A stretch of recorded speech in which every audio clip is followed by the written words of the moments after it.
Good evening, everybody. It is 8:01 p.m. We are about, a minute late, but that's cool. It's March 24th, 2025. I am extremely lucky because I have my wonderful co-host back to do all the hard work for me. AJ, big job, AJ, big boy AJ is I'm back. tired. Yeah, you're tired. Well, do you want me to fill in the people roughly of why you're so tired, or do you want to do it? Because anybody would be tired doing what you've been doing recently, I would say. I can fill it in.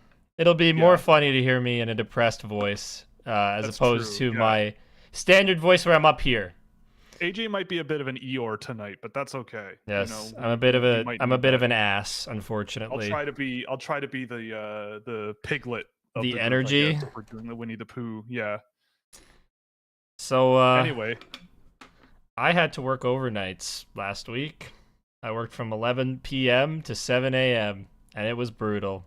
And my sleep schedule is not great, but we move in life, and I'm here because I love you all and I don't want you to forget about me. That's the main point. I don't want to be how could forgotten about. anyone forget about you? How's that possible? It's impossible. I just don't see how Hey that's man, possible. when I went to medieval times as a kid, I asked the Green Knight if he remembered me after going to a second show, and he forgot who I was, so it's possible. Well, True story. okay, but you see, medieval times has hundreds of people in person multiple times a day. We get about 50 people for 2 hours at a time, twice a week. Like the we're not medieval times just yet, Maybe not today, maybe not tomorrow, maybe one No, we're day. in the Stone Age. That's where we are. Right. Yeah, we're in the Stone Age building. What are the Stone Age buildings in Age of Empires? The earliest ones, Just building building your little. houses Yeah, and you're building maybe houses a and market. farmland. Yeah, maybe a market if you have the Oh money. no, If you is have this the gold and the meat and the or wood. the Stone Age might just have a town center in Age of Empires. Right. But anyways, Anyways, we're not a gaming stream, just not yet. not We're yet. not yet there. Anyway, welcome to the show.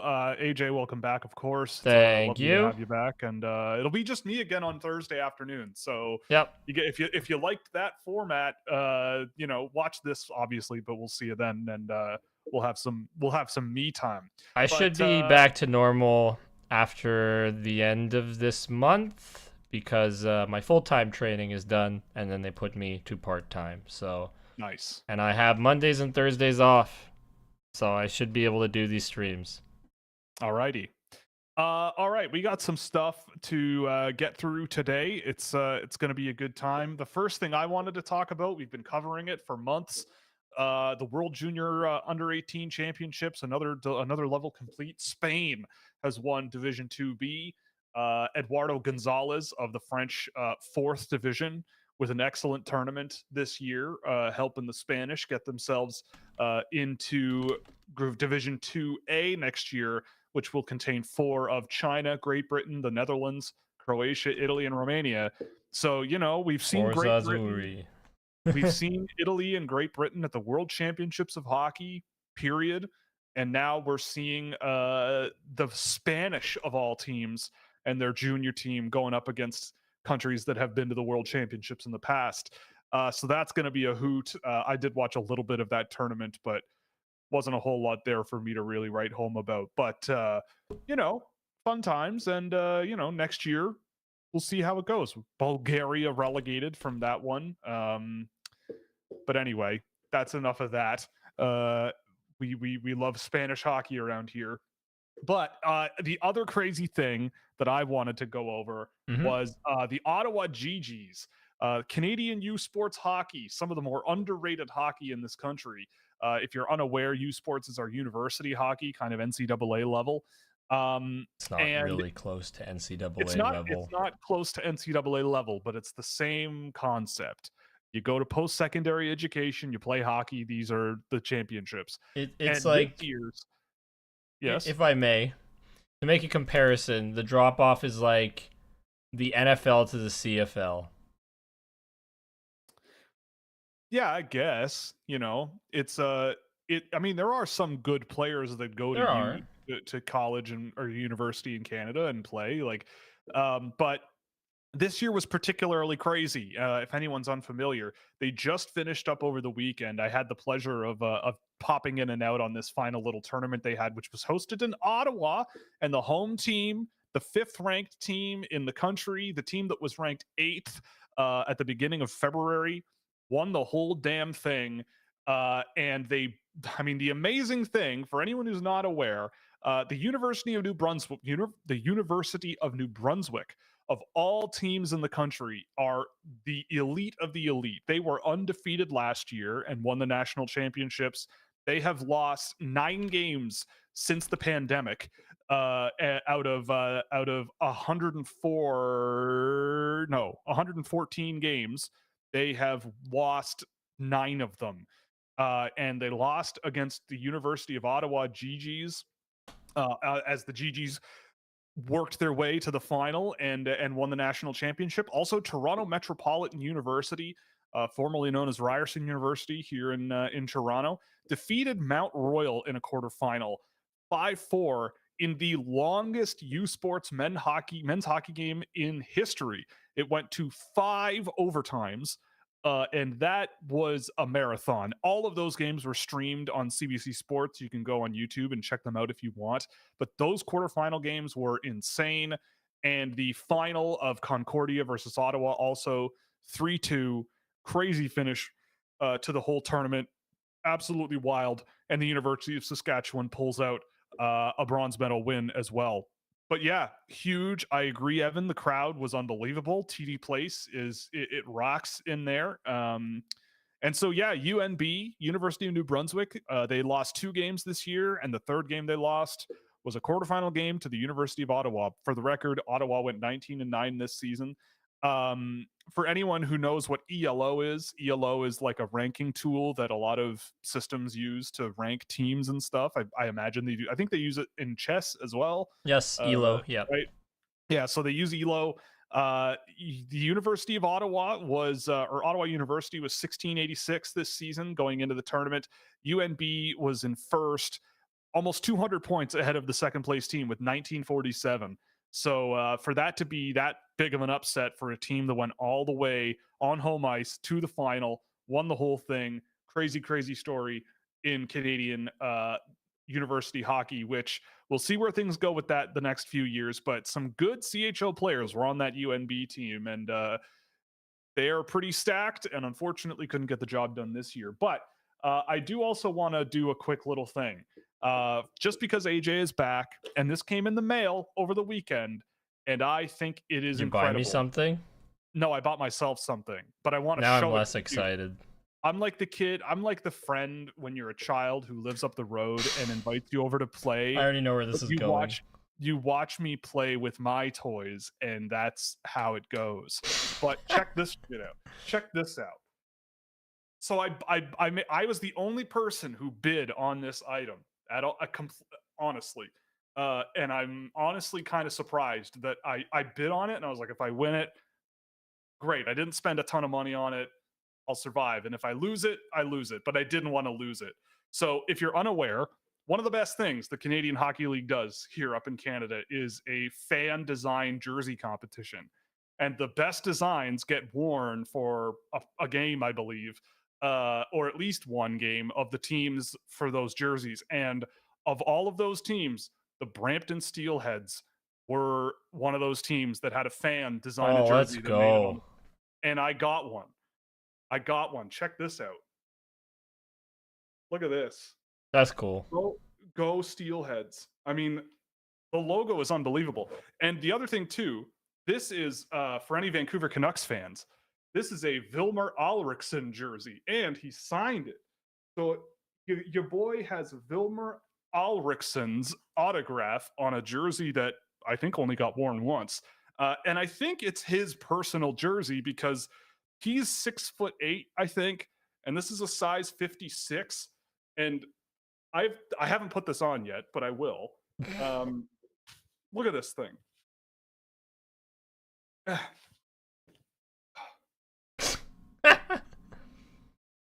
Oh, this is a disaster. I lost my headphones. Okay, we're back. You're tired? I'm taking up airtime. Look at this. It's huge. I I'm swimming in this thing, but I Stand love it. up. Yeah. Ignore my orange sweatpants. We can't Look see at this him. thing. Don't even Yeah, you worry. can't see it. But like I feel like it's like a wingsuit. But yeah, I saw the logo. I had to have it. It was incredible. And I was the only bid on it. I wanted to get a Adam Zadlishki jersey, but that one got bid on a few times, and I thought you would enjoy that one. Luke Misa got way out of control really fast. Porter Martone obviously was unusually expensive. But in any case, I got one. Vilmer Alrikson's cool. It's gigantic. I feel like a little baby, honestly, in this thing. It's kind of fun. Now you know how I Um, feel when I wear normal size clothes. right. Yeah, because AJ is actually this tall. No, You know, believe it or not. I'm just the skinniest one of the skinniest people you will ever meet. Mhm. Will knows. Yeah, actually, but we haven't really you haven't been on the show since we went to the Leaf game in person, right? Yep. I don't think. No, we haven't. I have Uh, not. AJ had some pretty colorful things to say about certain members of the Toronto Maple Leafs. I don't know if you want to get into that, but that was a fun It's time. not PG. It's not PG. It's not yeah, it wasn't really PG, but anyway, I had to do it. I love this thing. It's wonderful, and go Steelheads. That And also get canceled for fat shaming. well, maybe honestly, maybe, but let's not get into that. Not really. Not I actual shaming. It's no, just yeah, typical hockey arena yelling, typical hockey arena yelling, and I don't know. I always love going to Leaf games too because you hear people like sassing William Nylander, and I think in that game William Nylander got yes. a primary assist literally day one, or like Yes. in the first couple of Yes, and minutes of the game. some idiot behind us is like, I hate when he throws the backhand pass like that. Like, you dumbass. Do you not see what he does? Yeah, it worked, brother. Come on. Yes, he gives the puck away on 1 in 10 Yeah. attempts. What are we doing? I don't care. 9 of the attempts make me just burst with excitement. If you turn the puck over while looking exciting, then you suck. Yeah. If you turn the puck over while being boring, then it's just the nature of the game. Hence why the title of the video is the title of the video. Yes, the title of the video is the title of the video. So if Let's anyone's obviously living under a rock, we are big fans of Marat Khusnutdinov and Fabian Lysell around these parts. Absolutely. And they are now teammates. And for a time, they were line mates. They were line mates. And I know. I watched. I think I watched. I watched at least 2 periods of the game one, and I watched bits and pieces of the second one where he was playing with. They took him off Khusnutdinov and they played him with Zaka, Lysell. That is, they played him with Zaka and Morgan Geekie. Yeah, and he should have had a point, just like in his first game. He should have had a point. He basically does all the work, but doesn't touch the puck somehow in all of it. Yeah, it's really funny. I mean, I've said this a few times on the show, but I love going to subreddits of these teams, and I'm kind of lurking around, looking at the chatter and all that stuff. And the Bruins fans, man, God love them. Their team is in the gutter. Things are not going well. I did not realize that David Pastrnak has almost double the amount of points of the next highest scorer on the team, especially since Brad Marchand got traded. That's pretty wild. That's Ziggy Palffy level numbers, if I may say so myself. Zygmunt Palffy, shout out. But yeah, but anyway, yeah. So I was lurking the Bruins subreddit over the weekend and watching these games and checking it out. And the common sentiment seems to be that everybody on that team kind of stinks except for the 2 new guys, Lysell and Khusnutdinov. Like a lot of people would have thought. A lot of people seem to go, man, like at least those guys like play like they don't want to lose. But I think it's gotten to the point where some of the fans are thinking that the team is now on purpose, we are tanking to stink, and the guys know it level of sadness and despair, which is never a good place to be. It's never good to believe that about your own team. But the Bruins also have not been very good. They lost 7-2 against the Kings. They lost 3-1 against the Sharks, and they lost 5-1 against the Vegas Golden Knights. But like you said, one of those goals, Fabian Lysell Should have had a point. should have had a point, did his thing. Just like his first know, shift, too. His first shift, he did something so similar where he keeps the puck in the offensive zone. Yep. But he's the tertiary assist, which isn't a thing. No, it's not a thing. Even though he does all the work. Yep, points without a point. It's a thing, it's a thing I believe in. So he sucks because he doesn't get points. So I guess to go to the title of the show, both of those players, since he has 0 points and Khusnutdinov has 2 goals in 8 games, they both suck now. It's over. It's call it a day. No, they suck now. Yeah, they suck now. Right. Yeah, they suck. They could be good tomorrow. Maybe. Yeah, maybe. But we'll see. We'll see what happens. But boy, the Bruins are sad, honestly. I'm okay with it because my boy's playing. That's true. I just don't yeah, it was tough watching them, especially against the Kings. I remember a bit of that. Like watching, for example, a guy we talk about him all the time on the show, but watching a guy like Quinton Byfield play against the Boston Bruins is hilarious. Yes. I think he scored one of those goals at least. And just absolutely sometimes at some points just was, he scored a goal, had an assist. And I think he's been on a bit of a heater lately. Yes, he has. He's been very good for me in fantasy hockey. Yeah, 8 games in his last 10, or 8 goals in his last 10, working his way up to about the same point production as he had last year. But I think he's going to shine in the playoffs. But yeah, just watching a guy of that caliber just sort of physically just smashing the Bruins to bits when he was on the ice was a lot of fun to watch, I guess you could say, in a cynical and sadistic way. It was kind of fun. I did not realize that the Bruins only got 13 shots in that game. So did you see the almost goalie fight? I did see that. Fabian Lysell had 2 of those 13 shots. So there's that as well. Was a -1, so he sucks. Right, he was a -1, so he sucks now. Right, sorry. How could I forget? Oh boy, gee whiz. Ignoring, Mason Lohrei -3, Henry Jokiharju -3. But Mason Lohrei is good, I thought. Right. He's good always. I don't know. Yeah. Well, he's not anything special. At the end of the day, the Bruins are having a tough time. But again, we called them probably one of the winners of the trade deadline. And honestly, watching the Bruins over the weekend, the guys that I loved watching the most were Khusnutdinov, Lysell, even Lauko a little bit here and there, but Mittelstadt. I think Casey Mittelstadt has done a pretty darn good job stepping in and playing a pretty decent sized role. He played 18 and a half minutes against LA. And was an even plus minus in a 7-2 loss where guys on his team were a -3 and everything. Everybody knows plus minus is everything. If you don't have a good plus minus, you're terrible at hockey. We all know that. So no, but looking at you, Leon Draisaitl from a couple years ago. Yeah, exactly. Nobody needs his 140 points. All that matters is and plus be a minus. Yeah, look, the Bruins, they came away with some good parts. They did. They extorted the Leafs. The future of the Bruins, I'm not sure, is there yet.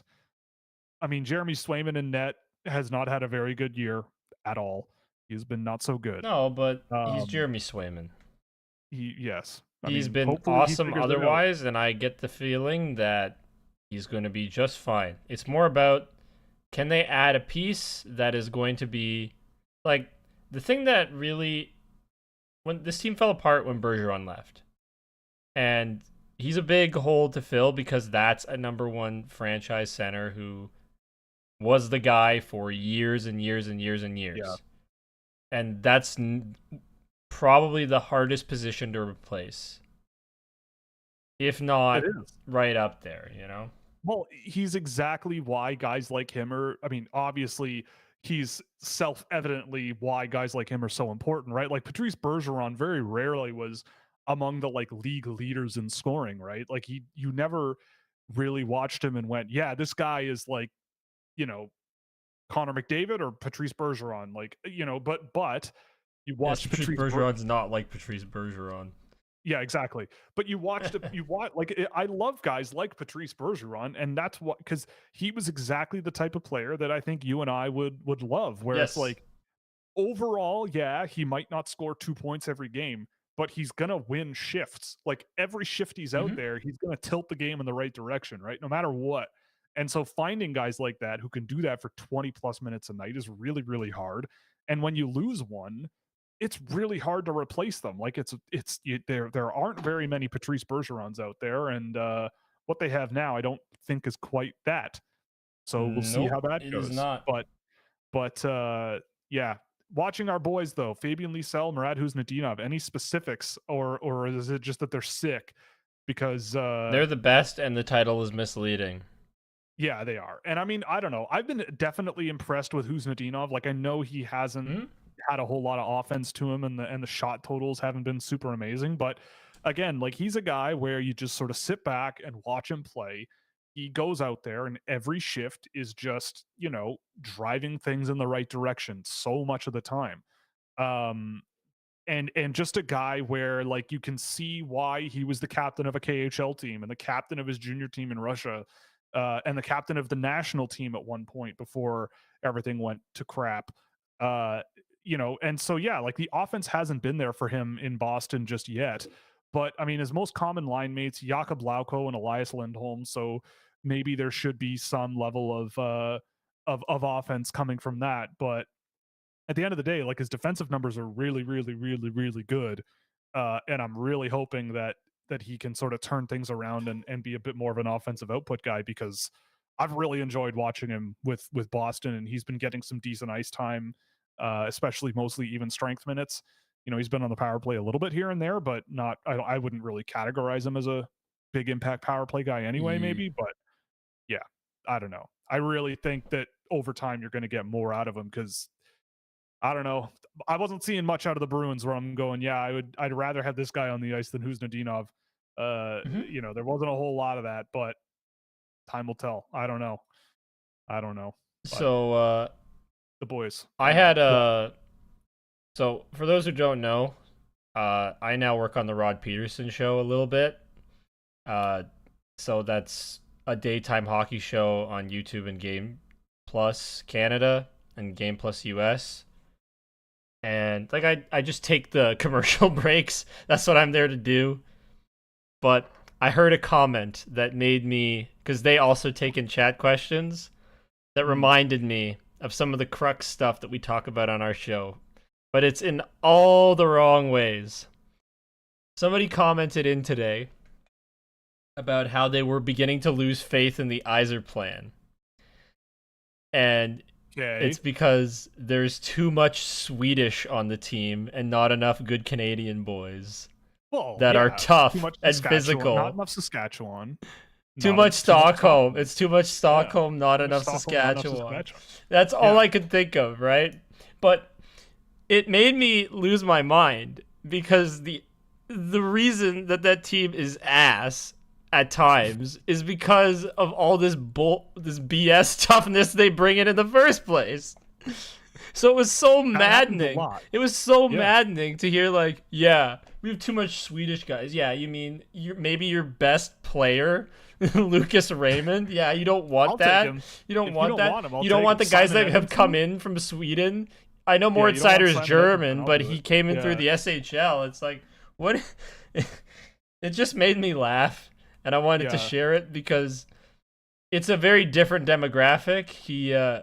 Rod brags about the being like leading a 55 plus demographic in some way, like a male 55 plus demographic. Right. And it's really hilarious to be on work on such different hockey shows. Yeah, I bet. Yeah, that would be a bit of a whiplash for sure. I also did not realize just how bad the Red Wings have been since coming back from the Four Nations break, where they have won 4 games in over a month. Hey, but They Patrick have, Kane's been good. yeah, I guess, but they've lost 3 of their last 4. They're 2 and what is this? Let's see, 2 and 4, 5, 9, 10, 2 and 8 this month. Yikes, not great. That's awesome. I didn't realize that was happening. I thought the Red Wings were kind of like on the up and up a little bit. Nope, A little bit, it is but flipped to the Canadian teams in the Atlantic. well, they were on a 6-game winning streak going into the break, and coming out of the break. Oh no, they lost right before it, but they won a bunch before the break, and all they really have done since the break is lose, which is unfortunate. But are you surprised? I mean, kinda. I thought they were kind of turning the corner, but you know, yeah, kinda a little bit. Um, Okay, I don't know. fair enough. I'm assuming you weren't. I don't know. I just kind of feel like they're a very mid team with some really cool players that I like. Sure, but like I don't know, like you work your way from being not so great to being in a playoff position or potentially in a playoff position, and then you go on a break and come back, and it just kind of the wheels are falling off. That's just unfortunate. Like I, Oh my god, they're 5 points back of the Habs now. Yikes! yeah, I didn't realize that. yeah, they're in Um, rough, man. yeah, and it looks like the Senators are getting close to finding their way into the playoffs. They're 4 points up on Montreal for the second last wild card spot. 13 games left in the year. They got a few games in hand. I mean, yeah, they It's might. depressing. Yeah, we might see the Senate. We're looking like the Senators in the playoffs are quite likely, It could be and Sens Leafs. it could be Sens Leafs, and that would be awesome. That would be. It'd be Oh, awesome for a little bit, and then we'd have to see how I feel. well, then the Leafs would have to, win. They'd have to win that series, which I don't have the energy to talk about it today. that's true. AJ, you can waive this and we'll put a pin in it for a later date, especially if it becomes more and more likely that Toronto plays Ottawa in the first round. But I said it early in the year. That's what I wanted to see at the end of this season. If Ottawa's going to make the playoffs and they're finally going to turn that corner, play the Leafs. A Battle of Ontario for the first time since when was the last time Toronto and Ottawa played in the playoffs? It might have been Wasn't it 20 years ago. 2000. I don't remember. I wasn't watching hockey, but wasn't it like 2003 or something like that? Probably. They did. That's the era where they were playing against each other a lot in the playoffs. Let's see, 2000. When I was 2 years old. Yeah, they played 2004. So since the 2004. first lockout, it was the first lockout where, or before the first lockout, where, well, not the first one, the 04-05 lockout. The first one was in the 90s. But in 2004, The the first Toronto Maple one Leafs. that mattered because I lived through Yes, it. exactly. The Maple Leafs beat the Senators in 7 games. But that was an era where also the Senators, I'm sure that it's water under the bridge now, but they lost to the Leafs in 3 straight seasons and then lost in a 4th after a year where the Leafs didn't play them. So they lost to the Leafs 4 times in 5 years. I just want to see it. I want to see it because, I mean, especially with the Morgan Riley cross-checking Ridley Grigg in the head thing, because that was meme fuel for forever. So yeah, I'm excited. I hope that happens. Yes, I really but do. Morgan Riley sucks now, unfortunately. Right. Well, that was going to be our topic for next Monday night. Does Morgan Riley suck now? Because that's unfortunate. What's going on there? But anyway, Let him yikes. rush the puck, please. That's all. But that's not what the Leafs do. The Leafs are back to Don't playing tell me like what the Babcock Leafs. hockey, son. Don't tell me what the Leafs do. I know what they do. They depress me. Mm-hmm. They make me sad. They sap the They're fun winning. out of my team. But they're winning. Yes, and They're losing to winning. Nashville. All at the same time. Could have been first in the division, but no. Had to lose to Nashville, blow a 2-goal lead, and have Well, my they uncle still say, I knew this was coming. They still have 12 games to go. So maybe there's hope. Yeah, to face 12 Tampa. Only 12. Yeah. Well, yeah. I mean, that'd be boring. Toronto, Tampa again. Lame. Anyways, we ready to move on to something else because I don't want to go into it too much, man. Yeah, of course. I love William Here's a Nylander, question. and that's it. Here's a question. Yeah. 7 games in, how many points with the Carolina Hurricanes does Logan Stankoven have? Oh, I should know this. Is it like 4? It is 4. Yeah. 7 games in with the Dallas Stars. How 0, many points right? does Mikko Rantanen have? Isn't it 0 or is it like 2? It is not. It is 4. Oh, excellent. I'm just saying, 1 for 1 would have been enough.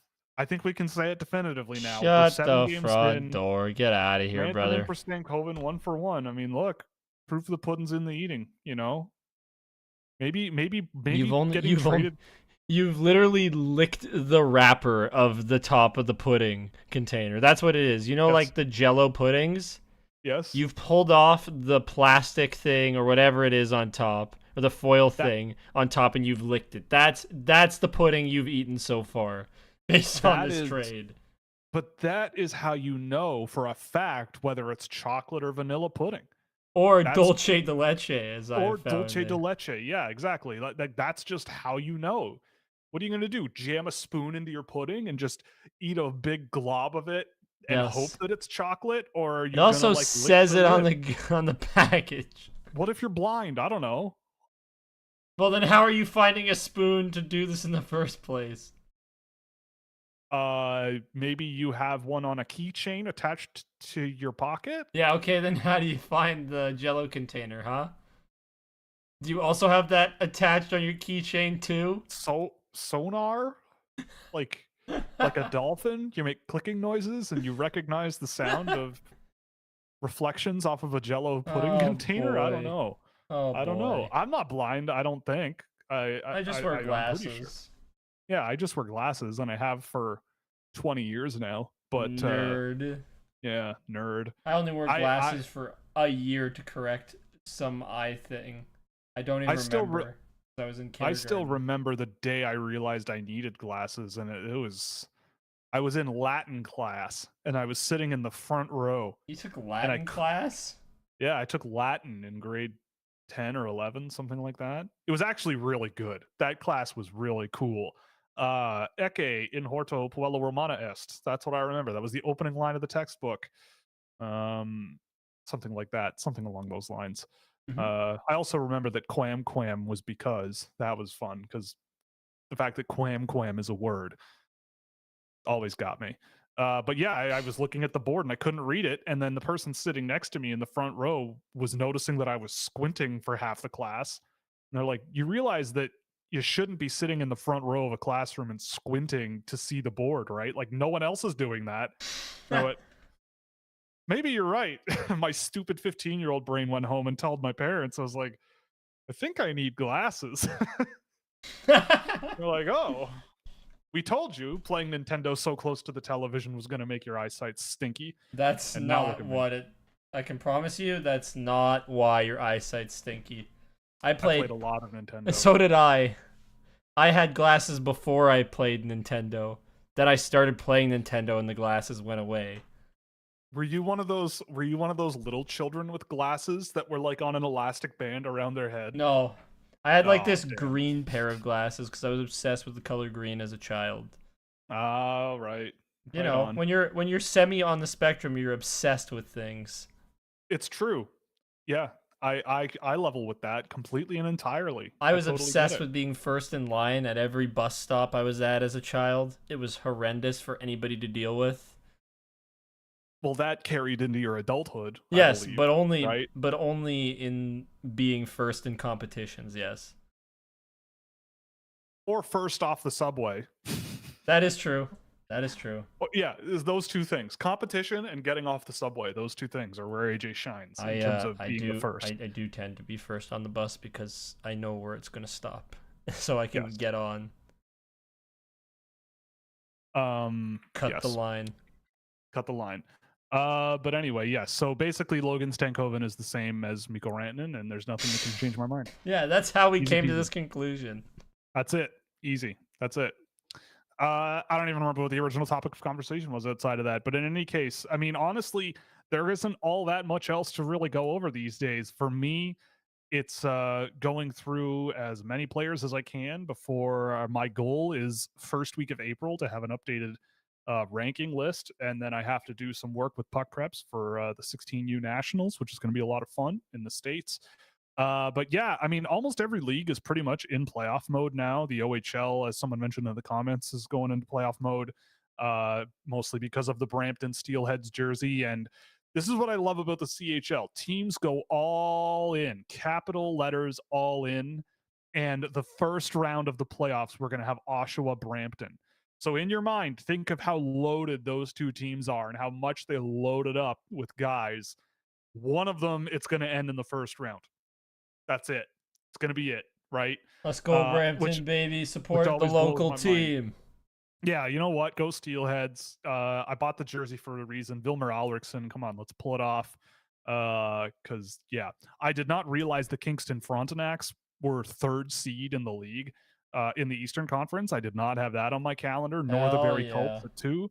The Barrie Colts at 2 surprised me as well. Well, But Will, come on, man. They yes, got the leadership quality. that's true. They do. They do. But anyway, yeah, we got some good first round matchups here for the OHL. London Owen Sound, that'll be interesting. The East does seem quite a lot closer than the West, because I would definitely put my money on London, Windsor, Kitchener, and Saginaw to win all of those series. But yes, I agree. And Brian Stewart, Oshawa Brampton is going to be a bloodbath, I think. Yeah, definitely a real slog. On that note, I guess, I mean, hey, AJ, unless we've got anything else that we want to go over, we can just jump right into questions, take our time, go through them. You're tired, so I don't want to make your brain work too hard tonight, you know? That's okay. I don't Yeah. care. I'm don't my care? look, listen. My eyes are closed half of this show, but I'm still talking. This is the energy I am, or this is what I do for you. This is what I do for all you people. Just so you'll remember me, because that's all that Yeah. matters.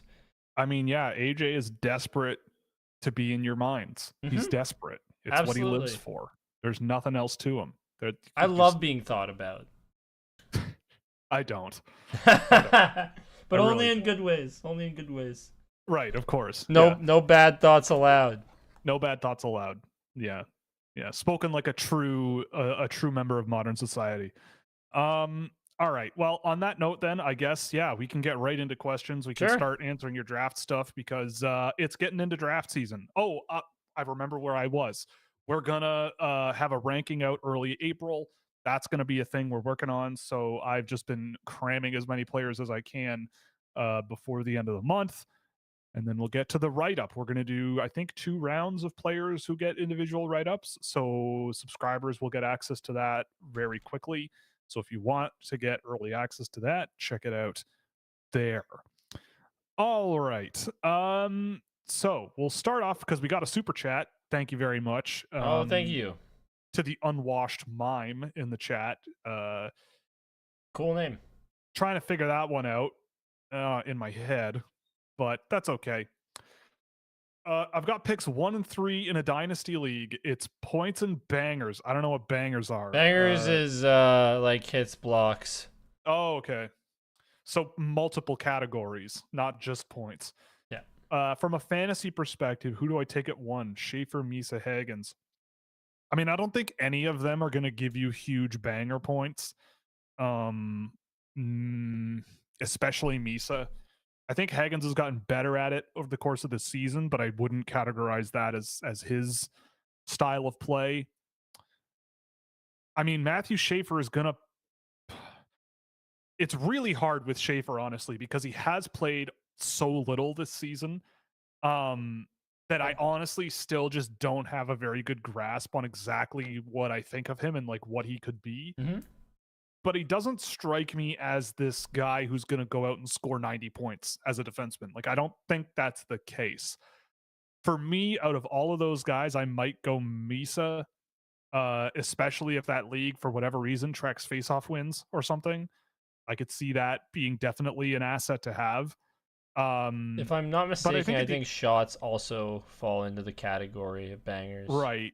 So or I bangos. think Yeah. if you go with, I mean, I don't think any of those are a bad choice, but for me, I just think Misa has so much NHL upside that it's hard to ignore. And Hmm. defensemen in fantasy, especially with like a first overall pick, I feel like, I mean, you would probably know better than me, but You better be not always. getting. You better be getting Yeah, like an insane player. right. Like a Forwards really are, high end forwards are going to player. have a lot more opportunities to score. They're going to have a lot more shots. They're going to give you a lot more, generally speaking. And Yes.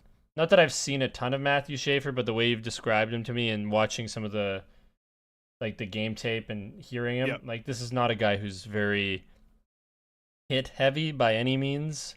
Yeah.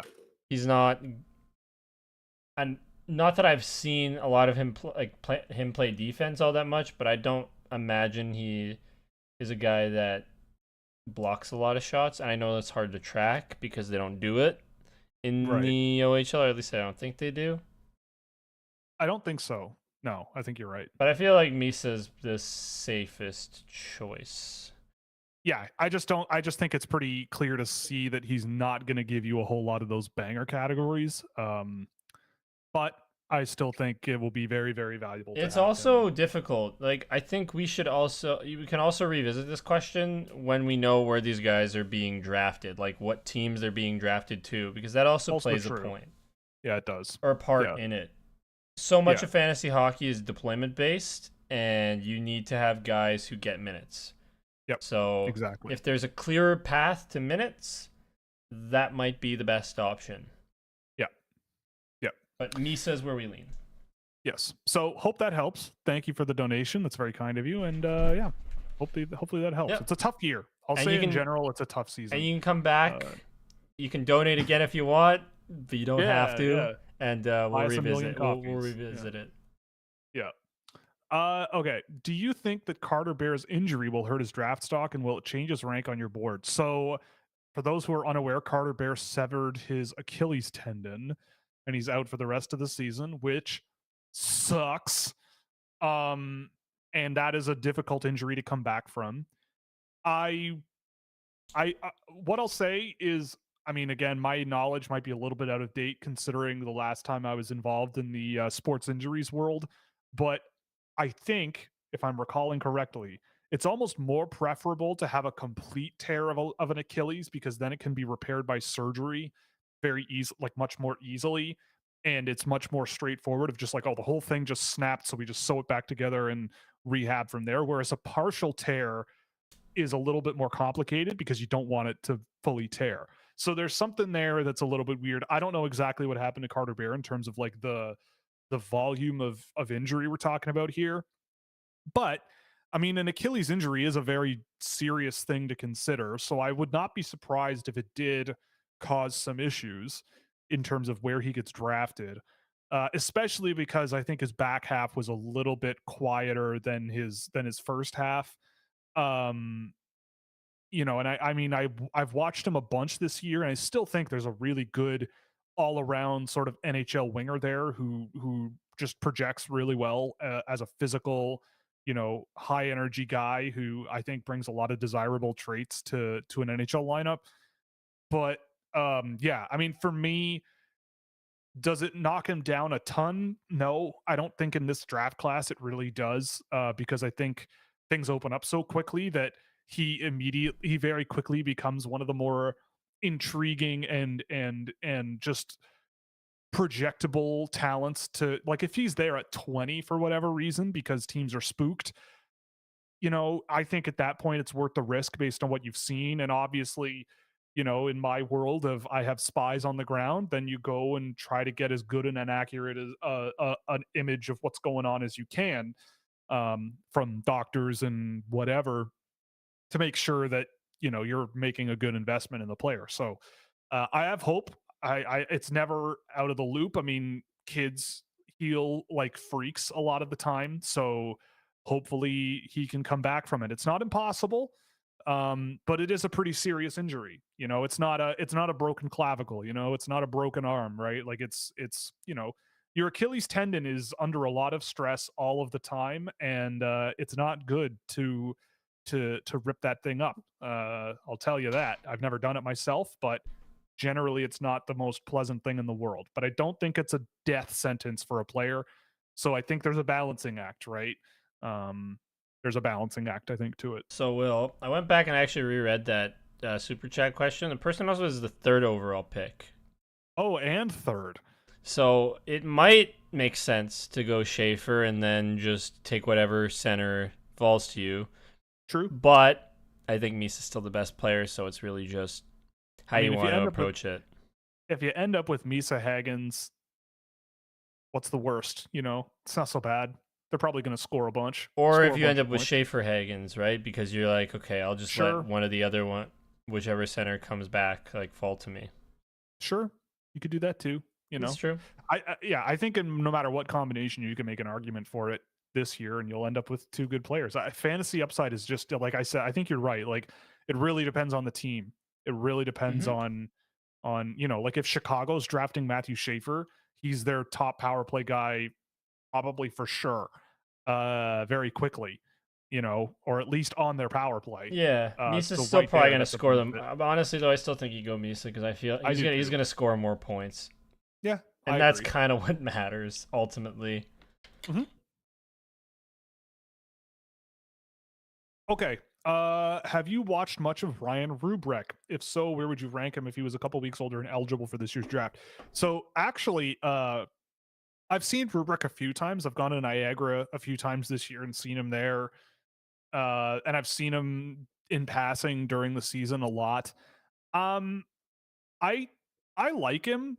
I think he is a bit of a limited player in the way that he plays. Like when I look at him, I see a guy that kind of reminds me a little bit of like Patrick Laine, where it's like not the most amazing play driver, not going to give you like an enormous amount in his own end from what I've seen, which again is not, I don't really focus too much on next year's class at this point, but I've seen Rubrek over the last 2 years here and there a decent amount. Like he's an amazing finisher. Like his shot quality and the size that he has and how quick he can get his shots off, really impressive. Like I can see why he's scoring so much. It's just a matter of like the diversity in his game that I think is a little bit lacking. That kind of limits him to being more of this like finisher and a bit of a more limited scope down the road. But obviously that doesn't mean anything's impossible. Like would I take him over a guy like Riker Lee? Maybe, probably, yeah. I could see him somewhere in the top 20, maybe something like that, towards the back end of that. I mean, things open up real quick, and yeah, I feel like in that range, that's kind of where I would I take him or a Brady Martin? I think you could have that discussion, or but I don't know about taking him over a Bill Zonin or a Cameron Schmidt or Radim Murtka or Jake O'Brien. Like I'm not sure about that at this point. But solid player, really good finisher. But I think I see a little bit of like a Patrick Laine style player there. And I like Patrick Laine, but yeah, it just is a matter of like, does he bring as much to the table as I would like to see out of what people have been talking about as like a top end, top draft pick for next year.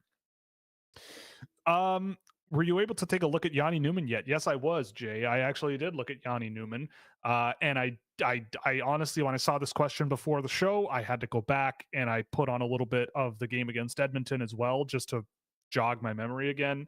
I mean, yeah, I think Yanni Newman has played okay in the NHL.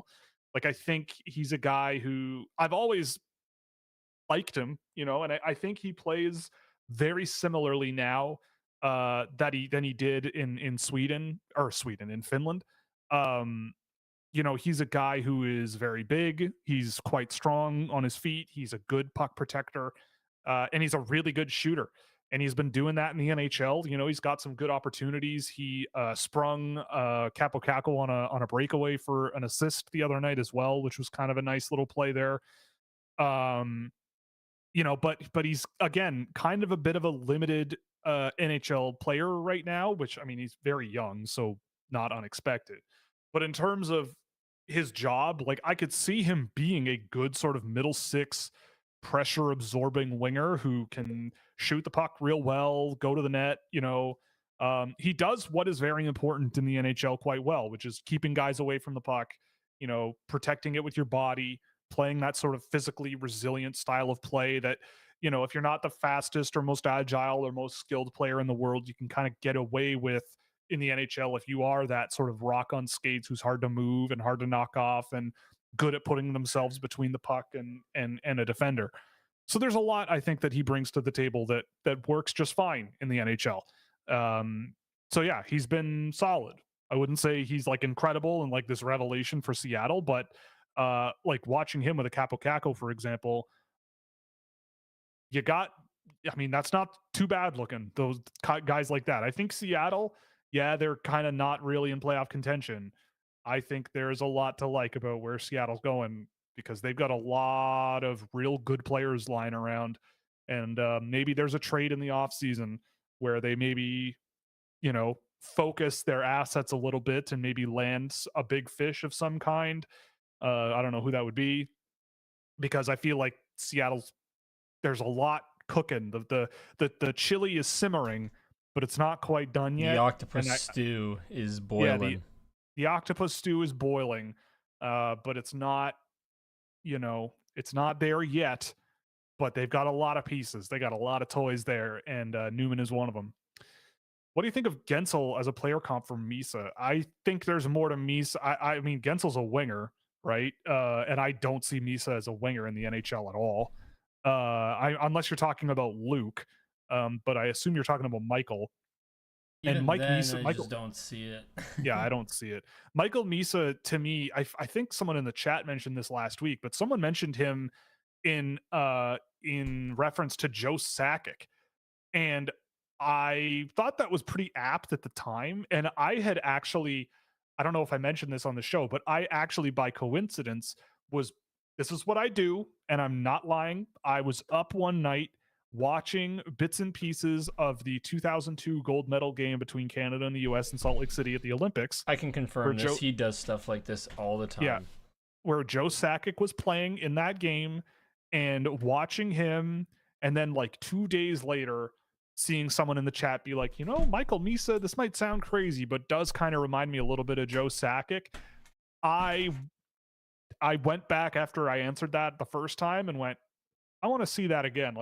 And I think there's a lot of that there. Like similar to how when I looked at Adam Fantilli and saw Mike Modano, you look at a guy like Michael Misa, and yeah, there's a bit of Joe Sakic there, where not the most physical guy in the world. You're not gonna get Keith Tkachuk. That's not his brand of hockey. But you're gonna get a guy you can't really live without, right? Like a guy who moves the puck extremely well, isn't slow, really good skating stride, gets around the ice really effectively, elevates everyone he plays with, and can be a number one center surrounded by pretty much anybody, and he'll make them better based on how he plays, especially if he has someone who can sort of cover the more physical and quick part of the defensive side of the game in the defensive zone in the NHL.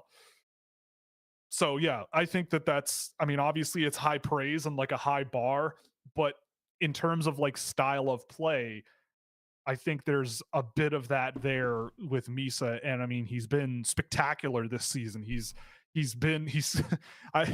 scored 62 goals this year, He's been gross. And finished the year with 134 points, which is among the better seasons we've seen in a long time. Connor Bedard obviously had a bananas. It's the best season I think I've seen at this point in my work, like in terms of relative to the team they're playing on and just raw output. Like I think I'm Googling, I'm looking at now. Yeah, 143 points in 57 games with 20 points in the playoffs for Connor Bedard. That's gross. So yeah, it was insane. And so Bedard had 71 goals that year. That's in the dub, which is that's in the dub, bit of a harder league than the OHL. Not easy. But Michael Misa, I think very different style of player than Connor Bedard for sure. Honestly, there are metrics that you could look at with Misa that are better than what I had on Bedard back in the day. But no, I mean, at the end of the day, that was kind of an interesting comment that came in that now has me using my brain, which is rare. I don't use my brain No, too no, no. often. Using your brain in a different way, in a way you Yeah, it's wouldn't a different way. normally. Changing gears.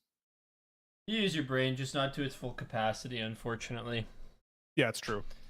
What 2025 prospects have shown the most improvement from the start of the year to now? That's a good question. There's a lot of them, honestly. Like the first few months of the year, I thought things were pretty bleak. Like it was rough out there. But a lot of guys I think have really improved this year. Like Anton Frondell has come a really long way, especially since being put on the wing. I think that that's really unlocked a lot of positives in his game. James Haggins, I think, has gotten, obviously the point production, people are a bit concerned, but I look at Haggins and I still see a player who I think has taken some time, but has really sort of gained a good handle on NCAA hockey and filling in some gaps in his game that he had early in the year.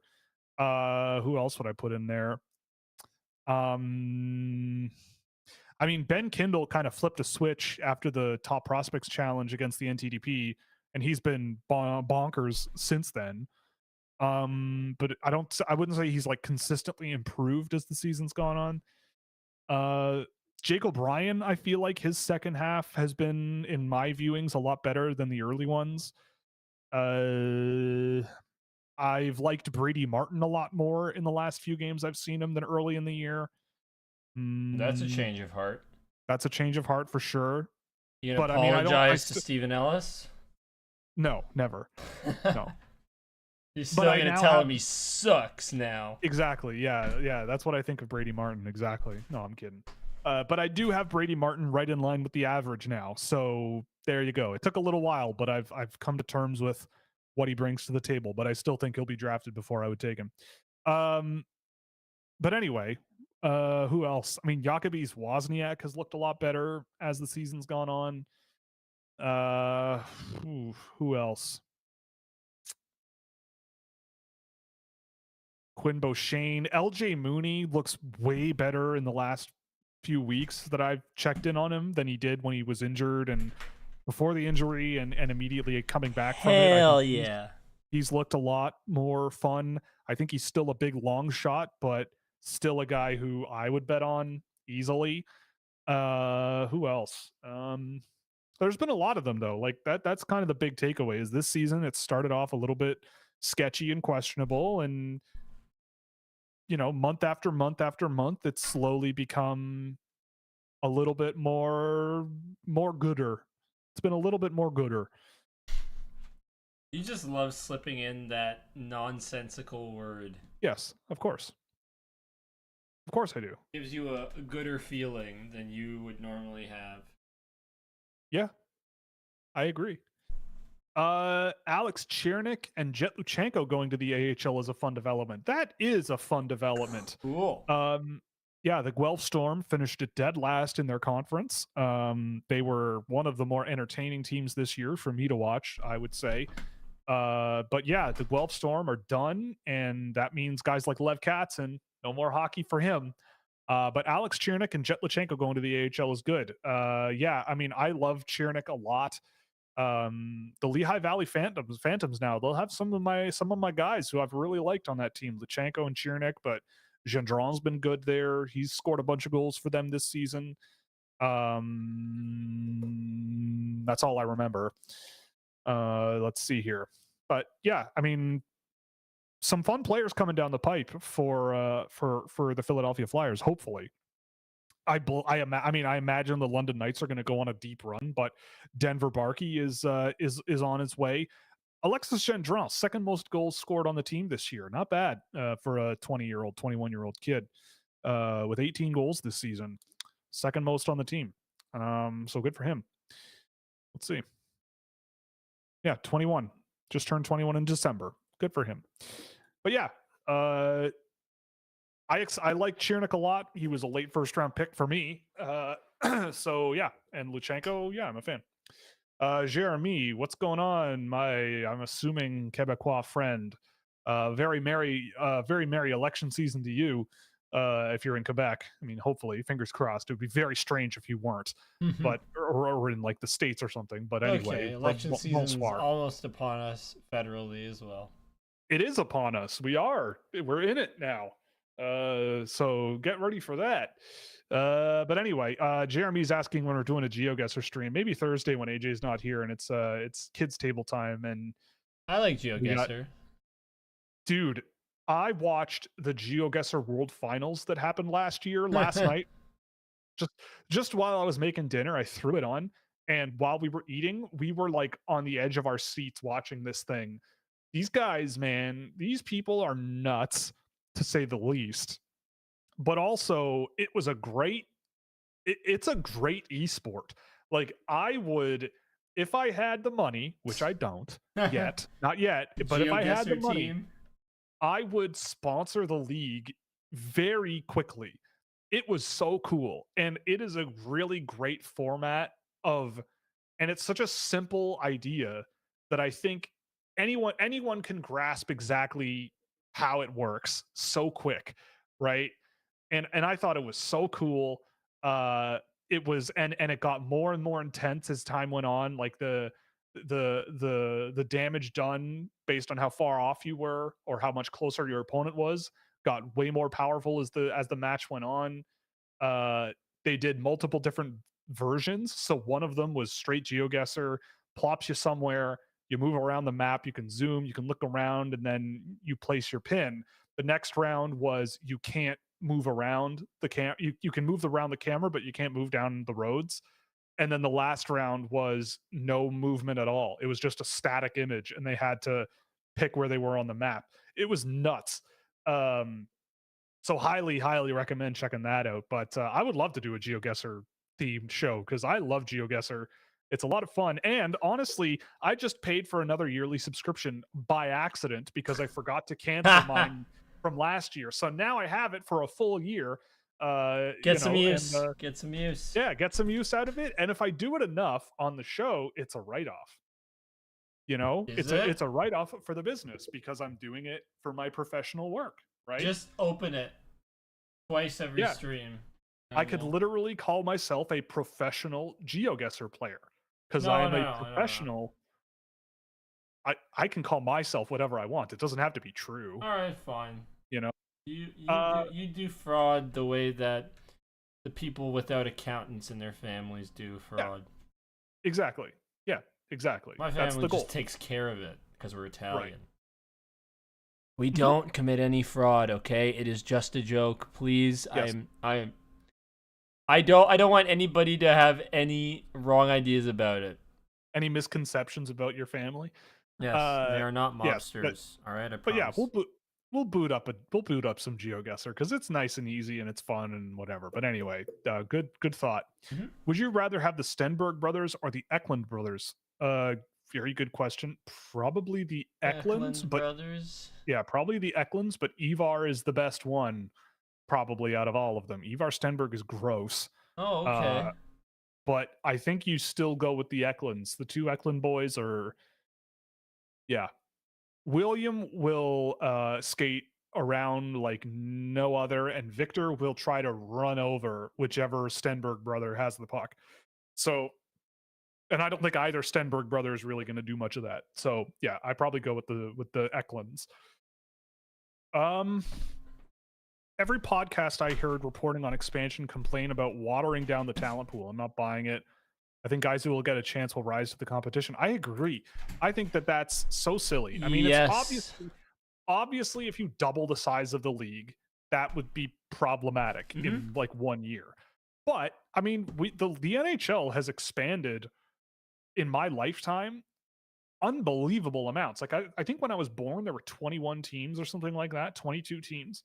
And since I've been like a sentient human being who's watched hockey, like that was a couple of years before Nashville came along, and people said the same thing then about Nashville and Atlanta and Columbus and Minnesota all coming into the league within 5 years, I think, of one another. So yeah, and the league is better than ever, honestly. I don't know. I think at the end of the day, it really just comes down like, look, I had this thought in the shower the other day, honestly. And like this is not the all this talk about like the honor of the game and like we can't do this because oh like there's not going to be enough good players and it's going to be this like somehow some sort of sham, but it's like what are we doing, like what business are we in here, right? It's not the Olympics, where I mean obviously there's a ton of money to be made in the Olympics, but it's not like the NHL is a business. And so do we want the NHL to be successful? Yeah, I would think. Oh yeah. And having more teams gives you more opportunity to be successful and make more money. So that's good. Well, I said teams in Arizona. Sadly, Well, no, we no. don't talk I about that. We they'll don't talk they'll about come that. back and they'll be good. They better Just come back because Arizona and hockey, ASU on its own is a great story in hockey for weird hockey places. And all that goodwill that ASU has built and all that positivity and everything about the sport in that area, you can't just not have an NHL team there after having one. Like it's just anyway, whatever. It's like the team set the table and then went out to buy milk from the convenience store and never came home. And then the kids are just eating thanks, this nice meal at Dad. home. Yeah, and like dad never came home. It's like someone's got to come home at some point, right? Like you set the table, you did everything, you did so much, and now you're just gone. Hmm. So anyway, whatever. I'm off track. I'm Here's off track. here's the thing that bothers me about expansion beyond 32 teams: playoff formats. I like the roundness of 32. It's just perfect. It Sure, splits into 16. Half the teams make, half the teams miss. that's fair. I'm not a play. I probably could become a play-in guy, but the more rounds I for my team, the worse off I feel about it. So I have a bias that I way. I think if I were king of the world, I make the NHL season 80 games. I if you add more I hate you teams, already. you replace those two with a play-in.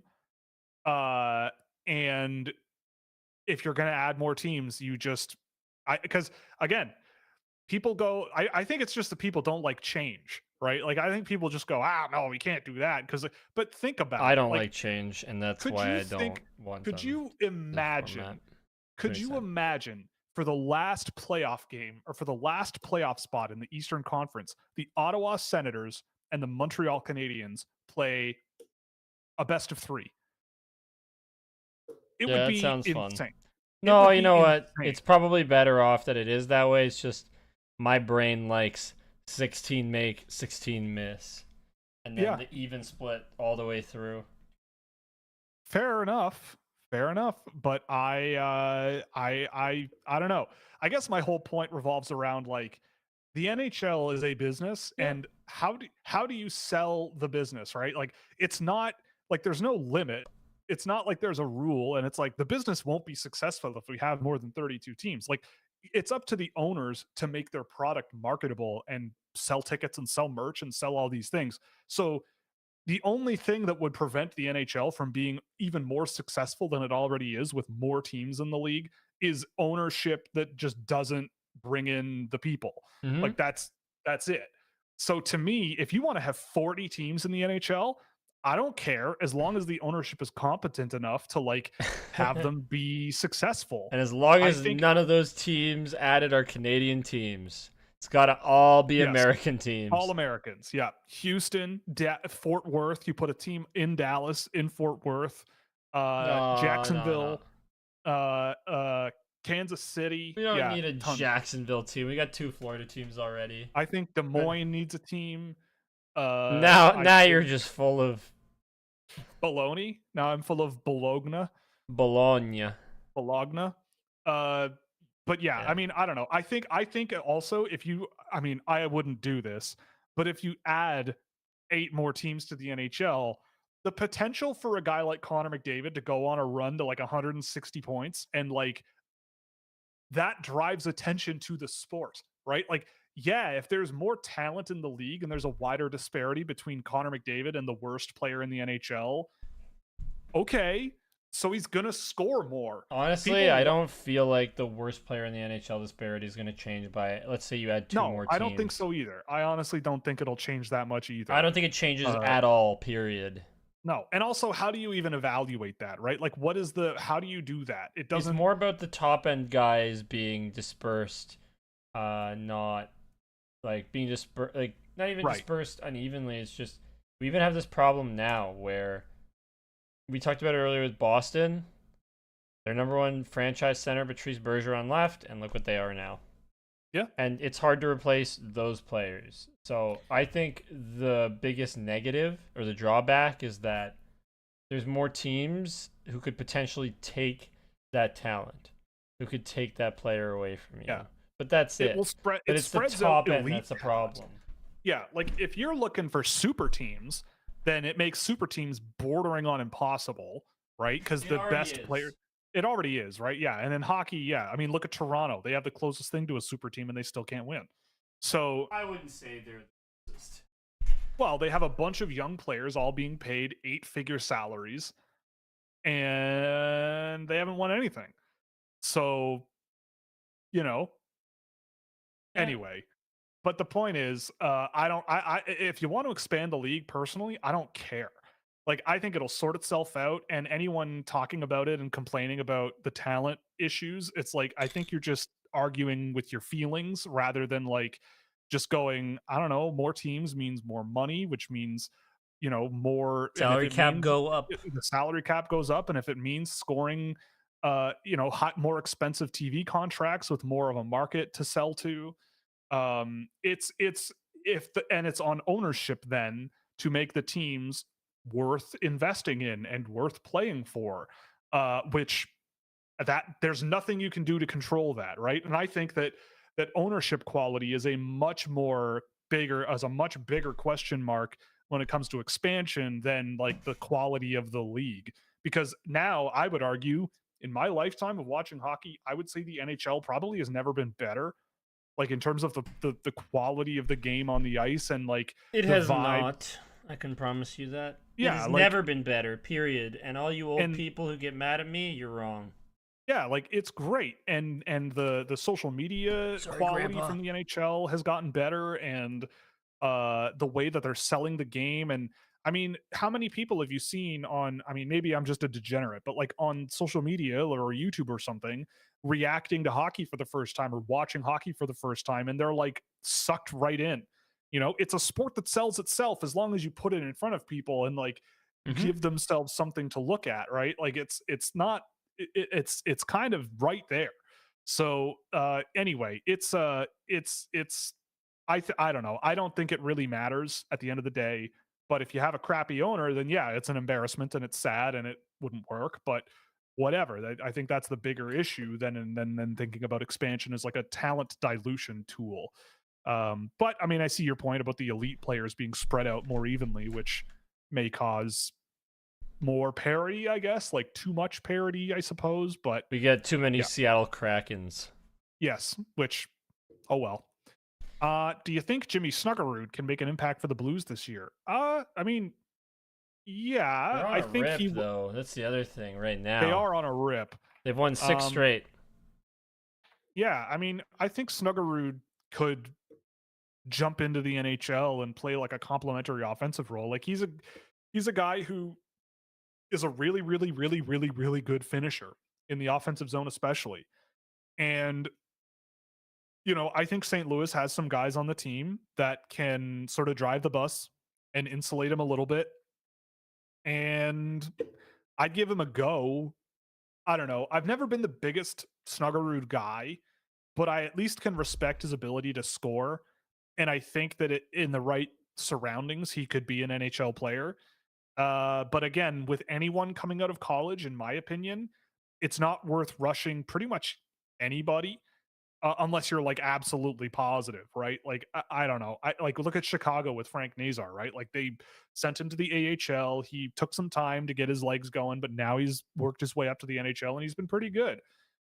So with a guy like Snuggerud, especially because it seems pretty common that St. Louis is taking their young guys and not really shoving them directly into the NHL as soon as possible. Like I don't think they've done that with anybody. Maybe Jake Neighbors, but I think most by and large their guys have spent some time in the AHL first. Um, so yeah, I don't know. I expect him to be an NHL player of some kind at some point, and maybe he gets a few games. But I also think that, like you said, if St. Louis is in playoff contention and they're really making a push, they might give him a game or two or something. But Hmm. I don't think it would be the primary focus to be like, all right, we got this new guy from college and let's put him in the room and put him on the ice and put him here and put him here and whatever. Because if you're trying to make the playoffs, that can be, I don't know. It's hard if you're not in the Yeah, room. It's hard, but yeah, I'm also going to take this opportunity to say that as much as I like to pride myself in how right I am about certain things, like the Florida Panthers being the Stanley Cup champions last year, I was very wrong about the St. Louis Blues this year.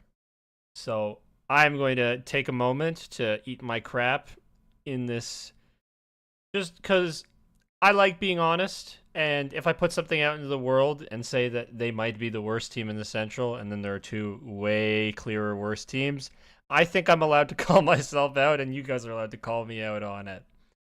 So I just want to be honest that I was very wrong about it, and I was I wrong don't. about Jordan Bennington in the Four Nations face-off. I don't understand how, honestly, with the Blues. I No, don't. I don't know how, maybe it's but the that Craig Capitals are Berube isn't also. I there don't know how. ruining the decor. Maybe that's what the secret sauce How was. does this affect the Leafs? No, but I'm serious. Like that decor caused me so much pause at the beginning of the year. I just thought, Of oh, it's course, so bad. I it's thought not. Yeah, that's really what got to me. It's like, and I think they're older and they're just like not going to put it in place. But I think I didn't give enough credit to Robert Thomas and Jordan Kyrou, even though I like them.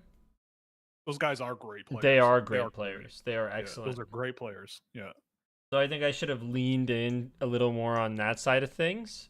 But right. yeah, I But just I don't know. I was there with you. I don't know. You know, we'll see what happens long term with St. Louis, but but they're doing well now. I was wrong. I'm I'm gonna take the L Right. on that. Take the poop. Yeah, Yeah, but take it. I'm generally right about things. I think. Right. Generally right, AJ. Yes. A generally right. A Uh, generally right A person. generally right. Yeah. Is it time to? Oh boy. All right, J Milk is here. This is an important question. This is very, very, very Oh important from a no. passionate subscriber. Oh Is it no. time Can to we worry skip about it? Connor Lee and his 0 points in 36 games this season? I think it's over for Connor Lee. I think Uh, I think he definitively sucks. yeah, I think Connor Lee might not be it. Unfortunately, for Connor Lee, Oof. yeah, I mean, oh boy, and 0 points in 15 BCHL games this year too. I didn't realize he came to the BCHL and still couldn't score. He's Um, bad. He's worse than Fabian. Get wrecked, J Mulk. yeah, Clear the I mean, bar before you take a I dump mean, on my boy. Connor Lee is a bit of a meme, of course, the Manchester Maniac. But yeah, I think it might be Jover for Connor Lee, at least for now. We'll see what happens. Maybe he goes back to Penticton next year. But man, there was a 3 hour period in my life where I went, ooh, nope. A It was a long time 3 hour ago. period of my life. Yeah. Speaking of Brampton, the first round with Oshawa is going to be great. Yeah, we talked about that because it's going to be sick. Dalibor Dvorsky made his St. Louis Blues debut last night. We've had another year to analyze him. Do you think he caps out as a second liner, or do you think he ends up a top line guy? I mean, I think you should set your expectations lower I than think you that. better calm down a little there. And I mean I lower than second line center. I watched him last night. I did not think he was amazing, but it's his first NHL game. He played 9 minutes, of course, whatever. But I also have always just been skeptical of Dvorsky as an NHL player. I think I always have felt the same about him, where it's like I could see him being a third line NHL center who can score on the power play if you put him on a faceoff dot. Like I always felt that was kind of how his game translated to the NHL. Uh, I thought he was okay last night, but he wasn't like a world ender. But who knows? The St. Louis Blues have been defying expectations. Maybe I am wrong. But I've watched a lot of Dvorsky over the years, and I have never thought first, second line guy in the NHL. Do you remember my nickname for him in his draft year? No. Dalaboring. Oh, right. Dalaboring, right. Yeah, Because he did nothing. When I watched him, he literally did nothing. Yeah, He's a we'll Scott see. Lawton type of player. That is kind of the way I felt about him. He can shoot. He can shoot hockey That's pucks. actually fair. He's Scott He can Lawton with a shoot. shot. He is a very good shooter, but yeah. And no I thought stake he was buying. No destroyed. stake buying from what I know. Right. Yeah, so we're talking about the Bruins lurking. Reddit hockey discussion is trash. I agree. Reddit in general is trash, but I would also argue it might be among the least trash of the social media services out there. Like it's not awesome, but like what is more tolerable? Name one that is more tolerable to doom scroll on. Because You can doom scroll on everything. exactly, but a lot of it is intolerable now, right? Well, Like Instagram Discord, our Discord server in specific is. Well, yes, yeah. Please subscribe to our site, and you'll get a Discord invite. And our Discord is good to doom scroll. You get all kinds of fun stuff in there, but It's not that doomy though, to be fair. no, it's not. It's actually quite positive and enabling. Exactly. This is what I by mean. and This is the large. most positive place to go. Is our Discord.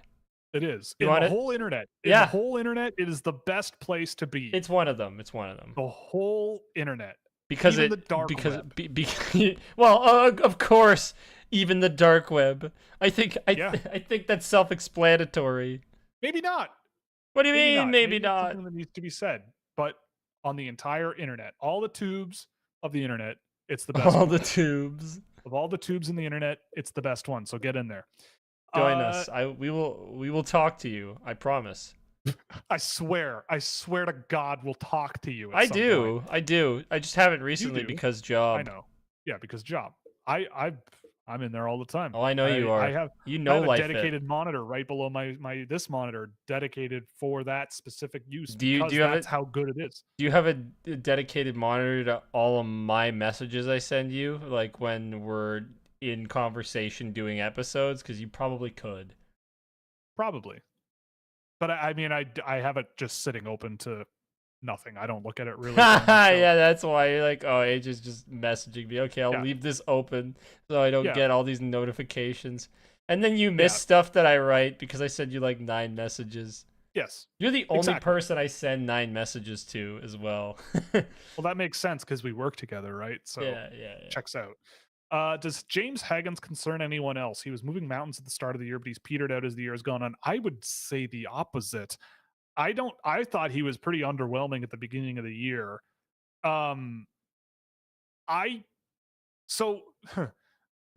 Maybe maybe James Haggins was so good at the under 18s last year because he was playing with Teddy Stiga. Maybe you should consider that. Who scored the World Junior winning goal? Yeah, World Junior winning goal. Who predicted that? Who predicted that? To toot my own horn, this is the things I'm generally right about. Yeah. You remember being in the call, right? I was there. I said it's going to be Teddy Stiga, and and I was right. I was right. That's all that matters. I was right. Yep. But anyway, I mean, yeah. So with James Haggins, I mean, I think a lot of it with me, he's at 3 for now, and I mean, I could see a world where he goes even later than that. But I still think he's a really, really, really good player. I just think he's been surpassed by 007s, right? Like Michael Misa has another year in junior, and Schaefer is now in his second year of junior. Haggins is like a year older than Schaefer, for example. And I think that gave Schaefer a lot of time to develop and play catch up with Haggins. And I think Haggins' natural playing style had a bit of trouble translating to college hockey. And he's a guy who I think leans much more in the playmaker world, but he does have a pretty good shot. Like his wrist shot's quick, it's accurate. There's lots to like about him as a finisher. But I find his most impressive moments are sort of playmaking and working the puck in transition and setting plays up in the offensive zone. But yeah, he is a little bit small, and I think that the physicality in his game wasn't really there at the beginning of the year. But I think it's grown.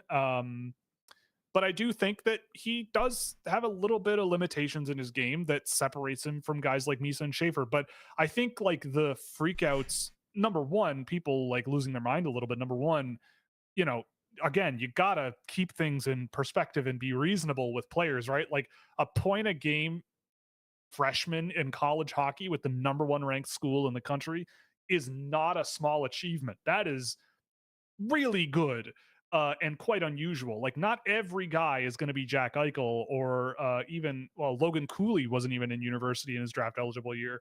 Adam Fantilli, right? Like, not everybody is like that. And I don't see Hagens on that same level as a Fantilli, but I don't see him as that much further back either.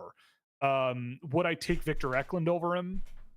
Probably not, but it's close. Porter Martone is in that tier as well. Would I take Martone over him? Probably not, but it's close. But for me, I think a solid 3 in this class right now for me is where I have him. I wouldn't say he's been dominant, but he hasn't been as underwhelming as he was at the beginning of the year, I don't think. But he also hasn't been bad, like, at all. I've never sat back and gone, wow, what is happening here, right? Like, he's still a very, very, very, very talented player who I think has matured a lot this year. Do you think he has the most potential to fall on draft day within the top end guys? Yes, because of his... He's small. Yeah. His production has been a little bit underwhelming. And there are guys that will play at the under 18s who will probably get a look or play later in the year than he will, that will get more recency bias in their favor. Other guys who I think NHL teams might think project better to be centers. Jake O'Brien comes to mind. Brady Martin comes to mind. Caleb Desnoyers comes to mind. Like, there are players. And again, like, think about what happened last year, right? Like, nobody knows what the actual draft order is going to be. And if you show what the 2025 draft order looks like on this stream right now, we're probably going to think things are psychotic and out of control, right? Like, it's going to be very different. It's going to be psychotic and out of control, like it always is. There are always players that in the last 3 weeks just rocket up everybody's boards because there's more leaks coming out of NHL teams, and they go, oh, you know, teams like this guy, so I'm going to bump them up a lot, blah, blah, blah. And next thing you know, you've got, I don't know, Beckett Seneca going 3rd overall, or Tyler Boucher going 10th overall, or whatever, right? Like, crazy. Tyler Boucher was way more nutty. Yes, it was even more nutty, but you know what I mean. Considering they left a certain someone on the board. Anyway. Logan Stankoven. Oh, boy. Anyway. Oh, am I wrong? No, you're not. You're not wrong at all. Left but I mean, everybody did. They left. There were teams that passed on Stankoven like 3 times. They left Wyatt Johnston off the board. Well, he didn't play. He played like 3 games that season. Hey, you know who would have been a suitable 10th overall pick from the USNTDP? Well, actually, no, he wasn't on the USNTDP program, but he's American born. Matthew Nyes. Well, yes. We're not here to reassess the 20s with the crazy. Yes, we are because in the playoffs, I don't have any confidence in my team this year to do anything. So I need all the pot shots at Ottawa just in case. Just miserable, right? Just in case. I need to get them all in now before I get railed with stuff about how bad my team is and blow it up. And we're gonna see pictures of Mitch Marner sitting outside 6 points, like Starbucks again. I knew, right? I knew as soon as I saw that photo, like, oh, Berube and Marner have gone out for a coffee. Oh, that's 6 points. That's right down the road from me. Nice. Right. Well, you live where the Leafs live. Confirmed. You're that kid. Well, but the Leafs also play on, like, so I live. Yeah, they practice around you, kind of. Yeah, I live off of Kipling, and they practice on Kipling. Yeah, the MasterCard Center. No, it's the Ford Performance Center. Oh, the Ford Performance Center, right? I went to high school. No, it was the MasterCard Center when I went to high school down there, but not at LCI at Father John Redmond. I was not. Ford came to the table and offered more money. Anyway, not Doug, but the American car company. But yes, I mean, to answer your question, I could see a guy like Hagen slipping on the board a little bit because guys might go, is he going to be a high-end NHL player? And maybe come to the conclusion that the answer to that might be no. Or they might think he's soft. I don't think so. Yeah, they might think he's soft, right? But I would argue he's gotten less and less soft over the course of this season from what I've seen him. But We'll But see. you can't take the soft out of soft, unfortunately. No, you can't. You can't spell soft without soft. You can't take the soft out of Sweden, but he's No, you can't. American. Even though he's American. You got it. It's just Somehow it's Scandinavia's fault that he's soft, basically, is what you're saying. Yeah, got it. If the Blackhawks fall to 4, Misa, Schaefer, and Martone are off the board, should they still take Hagens with the concerns, or would a Frondell or O'Brien make more sense? See, this is what I mean. If I'm Chicago, and you have an opportunity to pair a Connor Bedard with a James Hagens, if you say no to that, like after saying I no could to an Ivan Demidov. I could see why you might want a guy like Frondell, maybe even O'Brien there. I could see it. I understand where you're coming from. But then trade down at least a little bit. Yeah, I mean Frondell maybe because but I just feel like you'd be saying no. Like you're gonna get a good player in Frondell, right? Like we talked about this with Mikhail on Thursday, right? Like there's no disputing that he'll be some kind of NHL player. Like I think he'll be a very, very, very good middle six winger who plays the right way, so to speak, right? Like he plays that playoff physical, offensive zone game that you really, really love. But is like a James Hagens, like I wouldn't pull him out of college right away. And I feel like you give him some time with the skill level he's got, give him some time and whatever. Like I would only really consider that if he just interviewed really poorly and you love those other two guys and there's just some vibe about them where you're like, yeah, we just think he's a better fit for the team. Obviously I don't know if that's the case or whatever, but on paper, I look at Chicago and I go, what's the key issue in Chicago, right? Like obviously their defense group is very, very young and not amazing, but up front they've got Bedard, and that's been about it, really. Like they don't have much else in terms of offensive weaponry that's like really sort of high end. And they said no to Demidov last year. And if they get an opportunity at a guy like James Hagens, who has the skill level and the offensive output and the hopefully budding levels of physicality that you need out of a forward in the NHL, then you pair that guy with Connor Bedard and be his setup man, or Bedard is his setup man. And I think those two guys would work really, really well off of one another. Misa, Patrick Kane, Eric Lindros, the last three OHLers to score at least 60 goals in their draft year among first rounders. Yeah, I mean, that's pretty good company. I would also argue that Misa did it extremely impressively, where it wasn't put me out on the power play for 2 minutes and not 2 minutes at a time and just tee me up in the faceoff circle, right? Like that's not how he scored his goals. He scored his goals by scoring goals, like multiple different ways,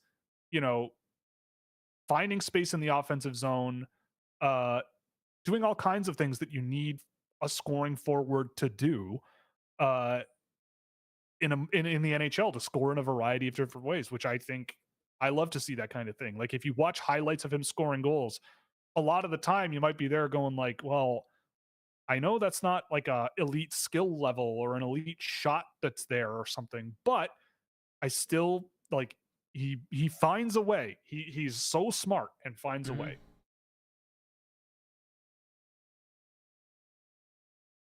Okay. Everything good?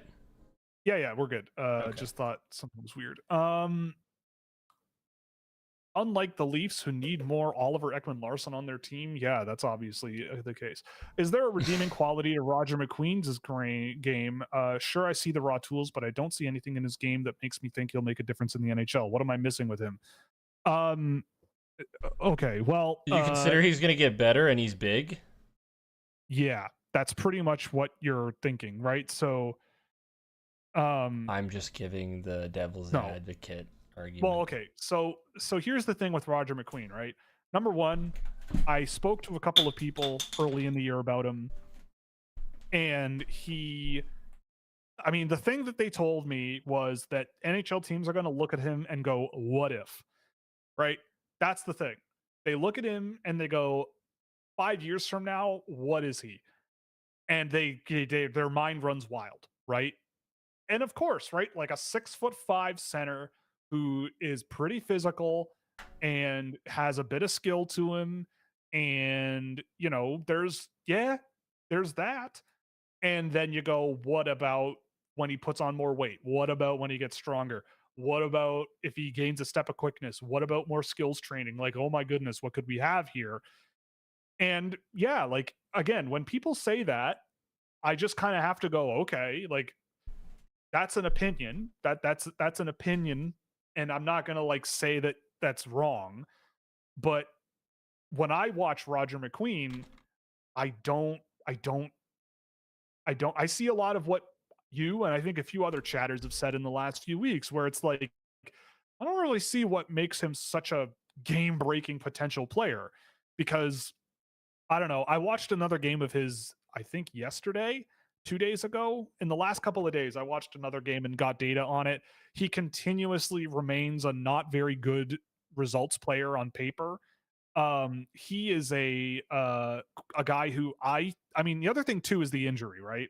When you talk to people about what happened to him injury wise, it is not amazing. And Scott Wheeler came on the show, said he started the year playing, he was hurt, then he got injured, came back, and I don't think he's 100% still, right? Like, I don't think he's played a hockey game healthy for like a calendar year, as far as I That know. not good. I think I could be wrong on that, but it's a long time. And I think that when you watch him play, it very quickly becomes when would I take the chance? Because the thing that went wrong with him is if you read about it, it's aggravated by physical activity. And he is a big boy with a lot of weight, with more weight coming to be put on his spine, like his back, which is where this injury was sort of located. And it's a risk. And big guys with bad backs or big guys with back problems could be problematic, right? So you better be doing your homework, is what I'm saying, because on paper, when I watch him and relative to a lot of other players in this class, I just see a lot of other guys that I go, I would rather bet on this than McQueen. And like, keep in mind, he had 6 points in his first game, right? Like, he had something like that, like some or 4 goals in his first game of the season, like some ridiculous game one. And since then, he's been, I think, under a point a game. So when you watch him play, yes, like I see some creative playmaking moments where you go, yep, that was a nice play. That was cool. He put it between his legs. Wow. But actually 200-foot impact out of him relative to some other guys that I would play up the middle in the NHL, I see more out of them that I've really, really liked than I've seen out of McQueen. And so for me, like, I wouldn't be surprised if he fell in the draft. I really wouldn't. I also wouldn't be surprised to see him go fifth, right? Some team out there gets medical reports that they look at and they're like, yep, we're good with this. Our doctors are cool with it. We're cool with moving forward. We think this guy could be phenomenal. We're going to do it. We're going to take the plunge and go for it. If only the And Senators had the 5th overall pick. well, they may still have a chance, but I don't know. Like, the more I talk to people, the more sketchy things get with him regarding his health. And the more I sort of watch him, the less I kind of go, it's like, it's getting to the point, like, I have him in the 20s and I would would I pick him if he was there at 25? Like, probably not, because there are guys that I have ahead of him that I'm pretty sure will be available anyway. So it almost doesn't matter. But at the end of the day, yeah, I'm with you. Like, when I watch him, it's really just the what if thing, Mm-hmm. right? Like, what if he becomes healthy and then develops and develops and develops, right? Like, okay. What if he just becomes better than Connor McDavid? How about that? Then you have a hell of a hockey player, a real hell of a hockey. You got player. the GOAT. You got the GOAT, yeah. I always loved Craig Berube because we won the cup with him, but we got progressively worse every year with him. The team looks way better with Montgomery's, particularly our defensive structure and breakouts. Yes. You don't say. Breakouts are so bad. Yo, the Toronto Maple Leafs breaking the puck out is agonizing. It is agonizing. It's painful, and they got rid of Timothy Liljegren. Yeah, they got rid of their best puck movers, and it is agonizing now watching that team try to move the puck up the ice. It is so painful. Morgan Riley ices it. They've ruined Yeah, him. Morgan Riley icing the puck should be illegal. Like, that should be like a fine. Just from the carry NHL. it, please. Yeah. Just carry it. Yeah, it's pretty wild. You're It's crazy. you're big and skilled. Yep. It's still there. I know it's still there. Yep. Thoughts on Sergei Murashov? I don't know much about not much of anything about goaltenders, but this guy seems to stop pucks and win games at every level he plays. I mean, yeah, so with Sergei Murashov, I remember watching him when he was a draft eligible, and the data on him, again, he was probably the best analytical case in that draft for goaltenders, and he's turning out to be a pretty darn good player to this point in his career, right? Like, I mean, I don't think he has not lost a game yet in the AHL after 11 games, which is kind of amazing. But I do think, like, obviously with goaltenders, be a little bit patient. But I remember the thing with him was that he wasn't particularly big. And that's okay. But I mean, it is a thing where I look at goaltenders and I go, I want guys who are facing big workloads, guys who are stopping a lot of pucks, and guys who are athletic. And I believe Murashov was 6 feet at draft time. So when Pittsburgh drafted him, that was kind of the knock on him, as far as I can recall. And it seems in the time since, he's grown a couple of inches. And yeah, I mean, good for him, right? Like, for a guy who has not played 10 games in the KHL yet, like, he was an MHL goaltender last year. So for him to be on a 10-game streak with Wilkes-Barre in the AHL, that's quite an impressive run. Obviously, no guarantee of anything, but he's had a great year, and you can't take that away from him. So I don't know. I'm hopeful. I have him in fantasy hockey in a dynasty league, so I'm thankful for that. So yeah, I've been on that bus for a little while, but yeah, he's a good goalie. I don't know. He's just good. We'll get David Phillips to talk about him maybe. Is Luke Hames the greatest Leaf of all time or the greatest player of all time? Who is that? Yeah, I was about to say, who the hell is Luke that? Hames?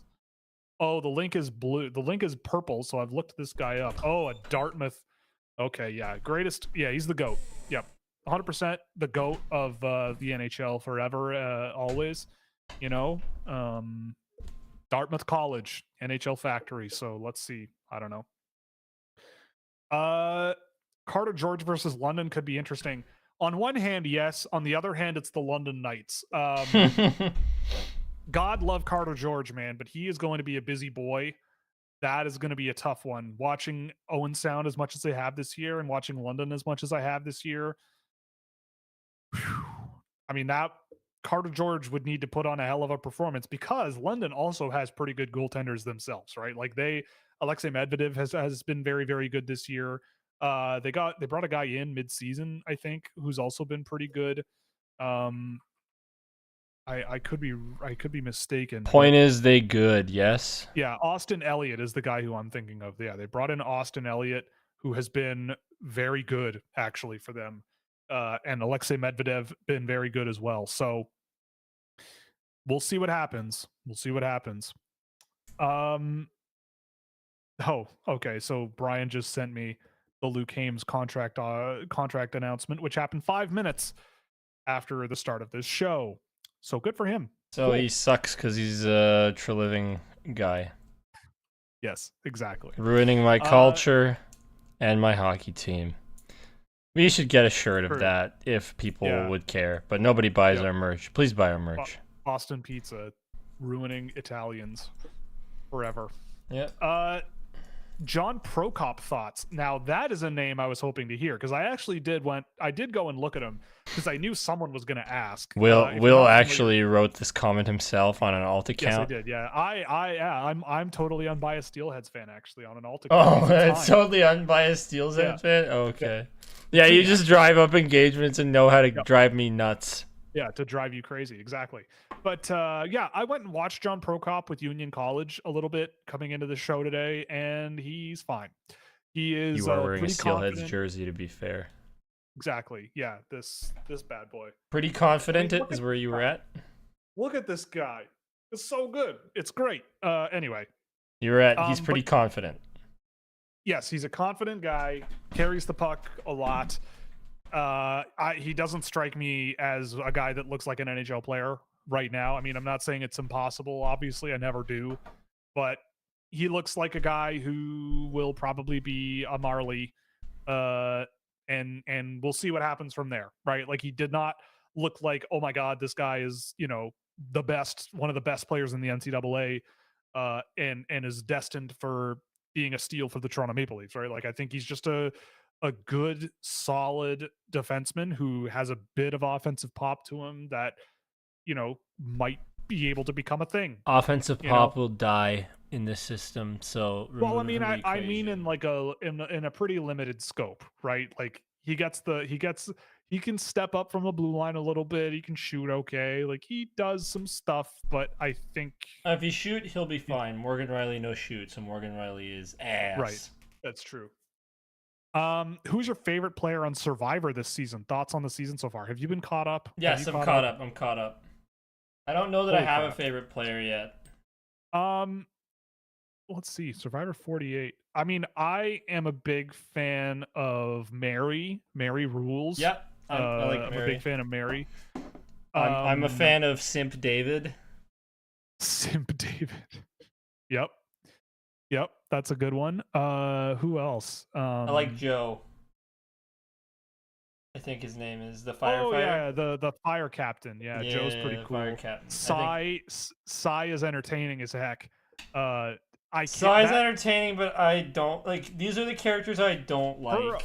Her flameout is going to be incredible. Her flameout is going to be awesome. We almost got it. Yeah. Well, Cedric. I will say, because if you're a Survivor fan, but what happened was there was a tribal council, obviously, because the way they do Survivor now is horrible, and it makes one tribe always a giant bunch of losers because of just how the mechanics of the game work. You're bad. Yeah, every season, if you lose the first challenge, you're toast. You're done. Like you may as well just fold because you don't get fire. You don't get food. You don't get anything. You don't get a flint, which is the problem. You don't get flint. Like you don't get anything, so you're just stuck on an island, and everyone else kind of gets luxuries, and they have an advantage because they have an extra person on the team rather than you guys. I would say like you're right to say luxuries, but I feel like in the context of the game, you get tools. I think that's but I mean, like manpower is a resource. Yeah, it is. And if two teams have 6 people and one has 5, you're at a disadvantage. Like it just continuously makes a disadvantage for the same group. But anyway, the point is, at one point, shelter, by the way, like yes, it was terrible. It was horrible. But 4 people go to tribal council. I forget the mechanics of it, but it basically comes down to one guy. Just because nobody voted for him, he was the only person who could vote, and he got to pick who went home. And he had his number one, his best friend. He said this was the guy he wanted to go to the end with, sitting there. And the 2 women who were really going at each other, really like competing against one another real hard and being very outward about it in a really exciting way, I would say. Yes, it was awesome. And it was great. And he had to pick who to send home, basically. And he couldn't send home Mary because Mary played a shot in the dark, which allowed her to be safe. He voted to send Cy home every time. Twice. He voted to send her home twice, and he kept her. He sent home the person he never voted for, which is I think he's the first person in the history of the show in one tribal council to vote for every single other member of their tribe in one sitting. That's awesome. Which is insane. But I will say the edit really screwed up a little bit because they made it look like the guy who went home pretty much folded immediately. Like he just kind of was like, you know what, you make the right decision. If you want to send me home, send me home. Apparently what happened was that whole discussion lasted for like 2 hours. And they just didn't mention that in the edit. And that totally changes the whole dynamic of the conversation because everybody started going at this guy for being like, what an idiot for like doing this, all this stuff. But when you think about the full context of the situation, you kind of then get a better understanding and you go, oh, yeah, okay, there must have been more here that made it more nuanced and sort of changed the mechanics of what was happening. So sometimes reality show editing can be a little sketchy when you think about it. It's almost like they're trying to entertain you rather than like Yeah, but be that's what you're historical. supposed to do. Yeah, that's what you're supposed to do. You're supposed to But hate yeah, people. I mean, I would say Mary is probably my favorite on the show right now. Um, Hmm. I like Eva too. yeah, I vibe with Eva pretty good. Yes. She's probably the closest thing to what I would be like on that show. Probably. Although I don't think I would like run to someone and give immediately and and give like them give and them a give them the neck or spiel. a bracelet for their daughter in front of Yeah, like I don't everybody. think I would do that. I don't think I'd do that. No, But I definitely with the social situation awareness and all of that stuff, I definitely would be right there with her.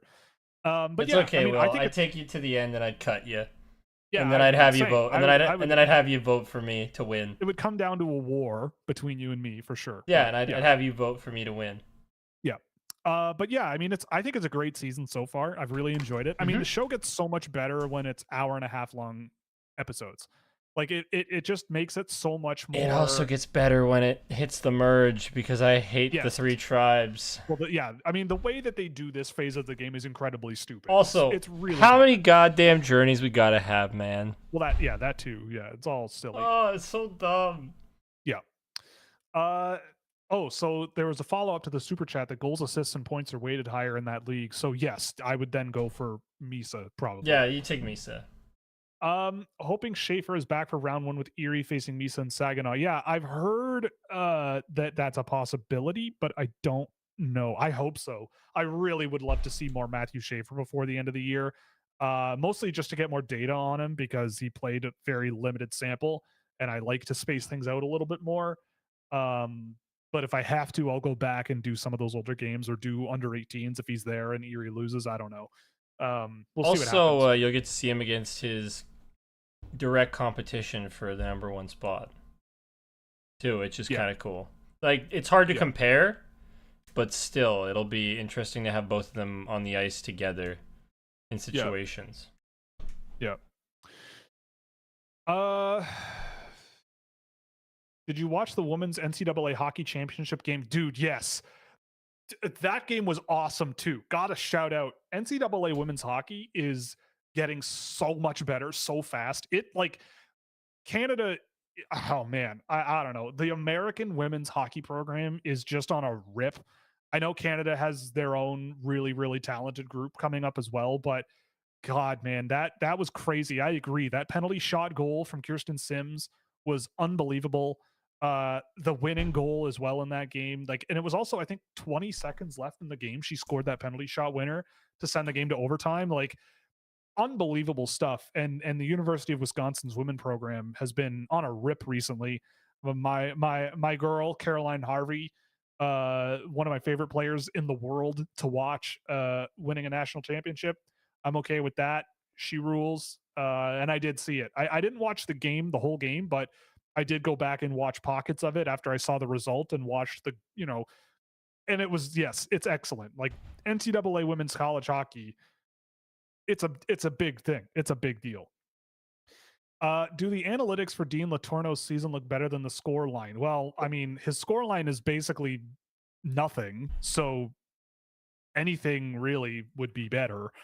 I mean, from what I've seen, it is not that bad. Um, But it's again, not like the good, yes. well, it's not good. Yeah, it's not very good. Yeah, he finished. Oh God, he had 3 points this whole year. He was playing like fourth line minutes. Like not good. I mean, look, the thing with Dean Latorno is I mean, I don't know. I had him in the third round last year. I thought first round was insane. And I think the big issue was he chose to skip the USHL or whatever. Like he could have played in the OHL this year, right? Like he could have, in retrospect, like he could have been an OHL player this year.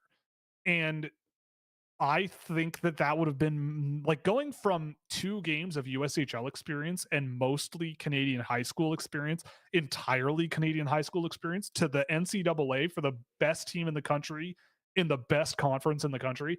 That is a quantum leap in quality of opposition. So for him to be not quite ready for that and be a fourth line guy for now and learning the ropes there makes sense. But like obviously you don't write a player off after one season, but like again, like this is why when I talk about players and like it's not as positive or emphatic or as I think pie in the positive sky. is a good way to put it. Yeah, like I'm trying to be realistic with these things, and like I watched both of those games he played in the USHL last year. I watched him with St. Andrews here and there last year, and I honestly was stunned when I saw that he was moving his commitment to 2024. I thought that was a radically risky decision. We'll see if it pays off, right? Like that's all I'm saying is like you got to be patient, but like it does not surprise me that he didn't do amazingly well this year, but it does surprise me that he still could not find a way even to just score a goal, banging one in on a rebound or something. Cause like that's kind of what he did with St. Andrews was there's a lot of that net front finishing ability that gave him 61 goals in 56 games last year, right? Like, and he came away with nothing this year. So I don't know. I do think watching him, there are moments where I'm going, yep, I see why this guy is looked at positively and whatever. But yeah, I don't know. I don't know. Tough one. Tough season for him for sure. But I mean, yes, but I will say that I do believe from what I've seen that the deeper data on him is more positive than how he's portrayed. Mm-hmm. If you had a no trade list of say 6 teams, who would be on your no trade list? That is a good question. Every Canadian team not named Toronto. I hate Florida so much that I would say no to Florida and Tampa. Oh, really? I just hate, dude. I hate Florida. It is one of my least favorite places that I have ever been in my life. I would be there. I would go there for sure. I would never in 1,000 years would well, I. Look at you. You probably burn in the sun there so fast. Excuse me. I'm a sunscreen boy. I wear sunscreen like a real grown up. I would be fine with that. I just would never go outside because of the humidity and the alligators and the rain and the hurricanes and the people and the drivers and the street lights even. I don't even like the street lights. Okay, we get it. You hate Florida. Nope. Florida is a hard no. I would probably go the 6 teams. The 6 teams, right? Yeah. I was joking around about the Canadian teams. But actually all the Canadian teams. Other than the Leafs. Actually though. What? I'd probably put all the Canadian teams on there. Other than like I wouldn't do all of them. But I think I'd Toronto obviously I would not. Like I'd want to play in Toronto. I'm bored here. This is my home. I think Edmonton and Calgary I'd be cool with. Don't think I could do Vancouver. But I could give it a shot. I'd say Buffalo, Winnipeg, Edmonton, Panthers, Lightning. I couldn't do LA. I couldn't do Yeah. I couldn't do LA or Anaheim, I don't think. I'd say St. Louis maybe San Jose, but like just I think St. Louis. Like I like San Jose to be honest. Yeah, I mean it seems nice, just like Texas, San Francisco area, the suburbs of San Francisco. Like sure, you could find. I would much rather be there than in friggin' Florida. I'm a desert guy. Bro, I need to be in the desert. If I'm winning a cup with the Florida Panthers, I don't care. I'm doing it. I do. I literally do. I will not do it. I am passionate about that. Even if it means no Stanley Cup, which is your dream, by the way. Will told me his dream is to get on a team and win this Stanley Cup. Whose isn't? But people who don't follow hockey. I mean, look, if the Florida Panthers call me tomorrow and offer me a job, I'm gonna do it. But if I'm an NHL player making millions and millions and millions of dollars and I have to choose where I don't want to live my life. And I get that luxury that like I'm so in demand that there are places I can reject. Florida just doesn't do it for me, man. It just doesn't do it at all. And maybe I'm nuts, but that's where I come down. But yeah, I mean, for me, Florida, Tampa, Oh probably yeah, I gotta Ottawa, put Buffalo Buffalo, on that list. um, Winnipeg, and St. Louis. The I only think is the reason I would last put one. Montreal on that list is Edmonton, sorry. because I can't play for the Habs. It's not a thing about the city of Montreal. Montreal's a cool Dude, city. I just can't play in a for the Habs. heartbeat, in a Can't do it. heartbeat, Can't do it. I would do it. Can't do Heartbeat. it. Can't do it. The Bell Center, man, Can't with the do fans. it. No, and, I'm a Leafs guy for life. I can't do it. Can't do it. if you get on the Can't do good it. side of Habs fans, man, Can't do your it. life is No, good. I'm already on the bad side. Can't do it. Can't do it. Oh, so good. Can't so do good. it. Sorry. Well, we'll But- agree to disagree then. But Montreal's a cool city. It's not about that. It's just I have strong allegiances. Yep. Who do you take to win the Canadian Hockey League playoffs? I got Spokane, Windsor, and Moncton. I'm gonna go London. Mm-hmm. I'm gonna agree on Spokane. Give me Berkeley, baby. Berkeley Catton all the way. I mean, I like Everett, and I think Everett's gonna be really tough to beat, but I think it's possible. Oh, Everett's tough too, but I guess Carter And Bear is out Spokane's now look- too. Yep, and Spokane's looked really good with since adding Crystal. Oh, but I also gotta back my boy Landon. Right. Because he's my boy now. Because I talked to him once in an interview, so we're friends. That's how this works, guys. Your BFFs. Yeah. Right. Yeah. I mean, the Q is who knows, but yeah, I mean, Moncton is kind of the easy answer, and I think Moncton is probably the best team in the league. I mean, they finished the best team in the league. So I think I would largely agree with you, but I'm going with London. I think London is a wagon, and I feel like they could take down Windsor. I feel like maybe Saginaw could also do some damage as well. Those two teams are still really good this year, Saginaw and London, but we'll see. Have you gotten a chance to look at Levshinov's NHL stint? I have. You say he looks pretty good. I mean, Will does not Look, think that. I don't think he's been great, but obviously they threw him in like playing 20 minutes, right? Like, and putting him on the power play. Like, I think on the power play, he looks good. Like, when he has some freedom and some time and he gets to play with the puck a little bit more, he is good. But I look at him in his own end, and that's where things become troubling for me with him. I don't know. I see he was okay. He's been okay. I'm stunned he's in the NHL this quickly, but we'll see what happens. I don't know, but I have seen it. I've seen him a couple of times. We're gonna rapid fire Yeah. through these because I have to be up at 5 a.m. tomorrow for my job, and I've already like had my eye like. Full disclosure, I've had my eyes closed for half the episode while I've been talking. I've been listening. This is why I told you to take the night off, man. No, I gotta told work. ya. I gotta work, man. My mind, I was mentally with it. I just needed to rest my eyes. Okay, needed to rest my eyes.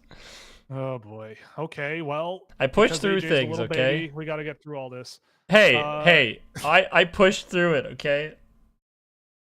Okay. Normal people wouldn't do that. I did it for you guys to remember me. Oh my god. Your brain is bizarre. It is bizarre. Is it crazy to say Porter Martone is similar to Jordan Stahl? Kinda. I'm looking forward to. Yes, I would be interested in seeing Brunicky with Wilkes-Barre as well. Is Zach Parise a good player comp for Victor Eklund? Maybe. I guess. I don't know. The best GeoGuessr mode is the dirty version. Yeah, we're not doing that on the internet.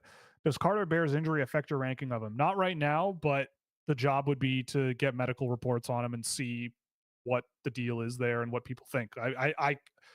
I only can go off of my own opinion, but I would want more intelligence gathering. Mhm. I was watching some SHO playoffs hockey on the weekend. There's a team in Luleå. Yeah, they are a team which has an official goal song that they play before each player's own goal song. Yeah, because European hockey is way more fun. I don't remember product. Fabian's when he was there. And the Luleå also has one of the best logos in European hockey because there's a man on it holding a hockey stick doing this. It's kind of similar to this. I like the polar bear one that they had or something like that. Yeah. Yeah. What do you think is the most overrated and underrated stat in hockey to use projecting prospects? Overrated is points. Underrated is size. The height of the player. Yeah, I don't know. Like under. stats in general are overrated for prospects. That's what I would say. Yeah, Stats in general are overrated honestly, NHL is probably more overrated than points, maybe. because it's based on points. Well, because also NHLE gives you this false narrative of what the player is going to be, just trying to project it based on the scoring of the league. Yeah. NHLE is stupider than points. Points at least makes sense. You put puck in the Right. back of the net, or you pass to put puck in the back of the net, you gain point.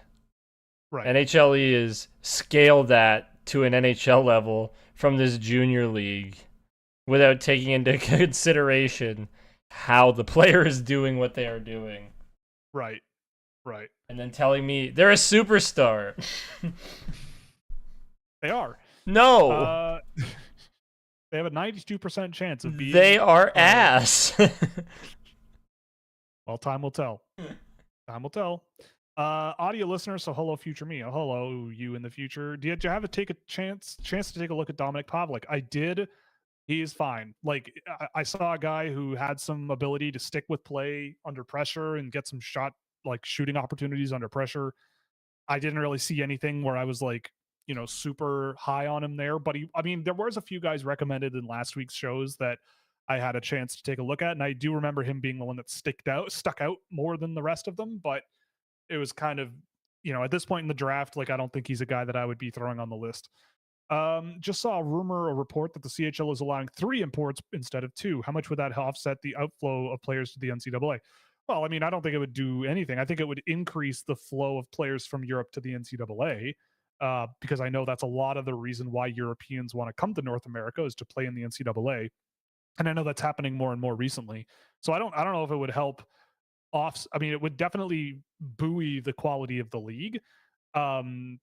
Which I think is totally fine. I think 10% of your team being non-North American seems a little bit tight to me. So increasing it makes sense. How aggressive should Mike Greer be in free agency with guys like Marner, Bennett, and Besser? 40 million in space and likely drafting top 2 again. Well, Marner's not going it anywhere. I'm sorry. depends on how much you're spending on these guys, right? Like I don't know if I would open the wallet for like Brock Besser. If Marner is there, you open the wallet for him, but he's not Marner, going to be there. Yeah, I don't think he is. I don't know, even Bennett, maybe. I don't know. Bennet's possible, maybe. but I don't know. It's possible. I think Sam Bennett's a player you add to a team as a complementary piece that sort of is the finishing touch of the intangibles, let's say, that you want. But he's actually just a good player as well. But to me, he's not a driver in the sense that like he's going to make your team great. He will elevate your team with what he does, but you need the great players like the Matthew Tkachuks and the Alexander Barkovs to do that for you. Yeah. But I don't know. I also, if I'm the Sharks, like I know you don't want to be this bad forever, but you got something fun going here, right? Like just because you have the money, like I think you could do it. I think you know what I would do? I'd sign short-term contracts. Yeah. That are like really high dollar value that you could maybe try and retain on. Do the Sharks have any retention spots left? I have no idea. I have no clue. Because they're retaining on Erik Karlsson. But if they have retention spots left, then they should think about like they have all of them. Really? Is Erik Karlsson not retained? Oh wait, no, sorry. Retained remaining is 0, so they don't have any remaining. Yeah, Hurdle, Karlsson. And okay, Burns. So they can't use it. Yeah, they can't. Well. But yeah, he'll have lots of flexibility to say the least. I'd be very surprised if Snuggerud plays in the AHL. Okay, sure. Good. Okay, like he's in the NHL because someone says he is. Like, cool. I don't know. I'm just more of the belief that college to the NHL is really hard to do and like be really good at right away, right? Like it is really hard. So stepping stones are not a bad thing.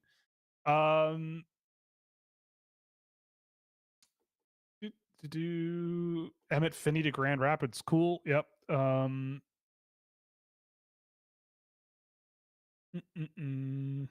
People are starting to put Desnoyers over Hagens. Exactly, right? Like that's how it happens. Is Logan Hensler really that bad? Is he projected to be a top 4? Also, Fiddler and Hensler, Fiddler or Hensler, and why? So Hensler's not bad. I don't know what he is, and I think he's just kind of a guy who's still sorting out what he is as a player. But he just kind of eats minutes. Like he's not like I think he gets beat defensively a little bit more than I would like, for sure, more than guys like Fiddler, like you mentioned. But even Fiddler at times can be a little bit soft with his coverages and on the rush. But they're both not bad in that area. But like Hensler's a really good puck mover and like a really good, pretty good passer as well. Like he doesn't really take too much risk. He's fine. Like he could probably munch some minutes on your second pair. And for me, he's in a tier that's like mid late second round. And yeah, he's decent, right? He's fine. Okay, we really got to push through these. I'm sorry, guys. I know. Thoughts on Ignat Litfullen? He's really good and definitely a good MHL player. If McQueen was completely healthy, what's a comp of his that's been a fantastic player? Getzlaff, maybe? I don't know. I don't know. I don't really have a good one because I haven't really liked that much of McQueen from what I've seen this year. I also haven't seen a ton of him, right? Just because he's not played the full year. McQueen? Yeah. Well, I watched 3 of the games early in the year, tracked 2, and then tracked 2 since he's come back. And yeah, like, I don't know. Compared to much of the other group, yeah. Also, how long until we start is Hagens a product of Stiga debate? We already did. Have you ever watched Big Brother or The Challenge? No, my better half watches Big Brother once in a while, but I've never really been super into it. No, I don't have that much brain capacity for that kind of TV content. Yeah, that show just seems wild and wild in an unnecessary way. Yeah. But if you like it, teach their own. Yeah. Enjoy yourself. Hagens has looked better with Stiga than with Leonard. Yeah, because Teddy Stiga friggin' rocks. Because Teddy Stiga's better than Ryan Leonard. Have you ever thought about that? Teddy Stiga's elite. Thoughts on Aiden Lane? None. But I have to take a look at him. It's been a while since I've seen him, but yeah, I'll take a look. I saw his first couple games with Brampton, and I thought he was fine, but I didn't really think like. Again, it's like that line of like, when am I drafting him, right? And I don't know where he is on that. Yeah, Dean Letourneau looks like a guy who could have been solid with a year of major juniors, but the jump to the NCAA has destroyed his confidence. Exactly, like that's what I'm saying, right? Like, I was stunned, like I said, that he moved his commitment up a year. Any concern that Hagens was a point per game in the NCAA NTDP series in his draft year and has the same production? And no, I'm not concerned about James Hagens really much at all. I think he's a guy who is gonna turn out just fine. And he, like the next commenter said, he hasn't been with Leonard and Perreault all season at all. But yeah, I honestly, this chatter who's been watching a lot of BC, I fully agree with. Where him and Stiga gel way better together than guys like Leonard and Perreault, where I think Leonard and Perreault play more like safe, projectable NHL styles of play, where if they have other players to drive the bus with them, they'll get the job done. Whereas Hagens is a guy who tries to drive the bus, and that's a really hard thing to do. And Stiga does the same thing. And Stiga is a much more, I would say, defensively involved player in a intensity level aspect than a guy like Perreault or even a Leonard. Like Leonard is physical and he is a aggressive player, but in terms of like actually causing turnovers and like constantly being a bee in a bonnet, I think you see a lot more of that out of Stiga, and I think that enables Hagens a little bit better. But yeah, I think him, Perreault, and Leonard were not a particularly amazing match this year. Thoughts on Alexander Talanov? I have no idea who that is. I'm going to assume that that's not a real person. It's a real person, but it's a guy. It's a person. Jeez. All right. Never mind. Bye-bye. Do you want to answer what the thing you dislike or even hate the most about the Habs, or do you want to just go to bed? The giant toilet seat logo. Okay. Thoughts on Shakir Mukhamadullin in 2025? Has he exceeded your expectations? I haven't seen much of him this year. I've seen the Sharks a little bit. I mean, he is big and he can skate, right? You can get away with that. Yep. You know, who do you think is going to emerge as the best NHLer from this year's disappointing NTDP group? Maybe Cole McKinney. If I'm being optimistic, LJ Mooney. I would love LJ Mooney to be great in the NHL, but I don't think so. It would be nice. Next game tape, by the way, is going to be Cole McKinney. Yeah, Cole McKinney, I think, is projectable, and I think he could get there. Maybe Jack Murtagh, but I like Cole McKinney quite a bit. Does Joey Muldowney have NHL middle six potential? I don't know. He's kind of thin and small and not a very diverse skill set, really. Like, he's a really good finisher. But, yeah. Is Xavier Villeneuve the next Lane Hudson? Probably. Did you get to look at Noah Jenkins before Guelph's season ended? I did. He's okay. Like, he was fine. Again, it's like, when am I drafting him? Probably never. But a good CHL defenseman who might get a pro contract or get drafted and play in the AHL or something, and you never know. Sure. Thoughts on the V's joining the WHL? I mean, again, it comes down to the quality of ownership. There's a bit of confusion about what's happening with expansion and who's relocating and who's doing what. But yeah, I mean, the V's are a big brand in the BCHL, and it's a big boost for the WHL, hopefully. Any thoughts on Luke Hames? No, but I'll take a look at him. I didn't even know who he was before the show even started. So there you go. Do you guys think the Sharks should tank it one more time? I think the Sharks should try to get better, but not expect the world next year. Yep. Like the Habs last year. If you're in the dead last, it's probably not great, but it's okay if you don't make the playoffs, basically. Just try and go out and, like, we don't believe in tanking here. Try. Yeah, we don't believe in tanking anyway, right? Like, go out and try, have fun, keep building, and just take steps. There's always good players if you do your research. So just try and win as much as you can. How much are the Leafs going to ice a competitive team with so much money in Matthews and Marner? They aren't, because they aren't. What bedtime stories are you gonna read to AJ? What bedtime? I'm gonna read the hockey sweater. I'm gonna read AJ the hockey sweater. Boy. Yeah. I'm operating on a no night of sleep either. That's the funniest thing too. Like I'm ready. Yeah, I'm ready to go to bed. Yeah, I don't need a bedtime. Sorry. I don't know why you did the show. Because I'm a madman, and I guess. I push through it because I have mental fortitude. That's what I do. Well, on that note, we'll call it. Thanks for joining us. This was a good time. AJ, any parting words? Again, all of our sponsors and stuff are in the description. I've got the best one I can come up with. All right, go. Leafs for Cup in my dreams. Yep. Good night. See you Thursday afternoon, and yeah.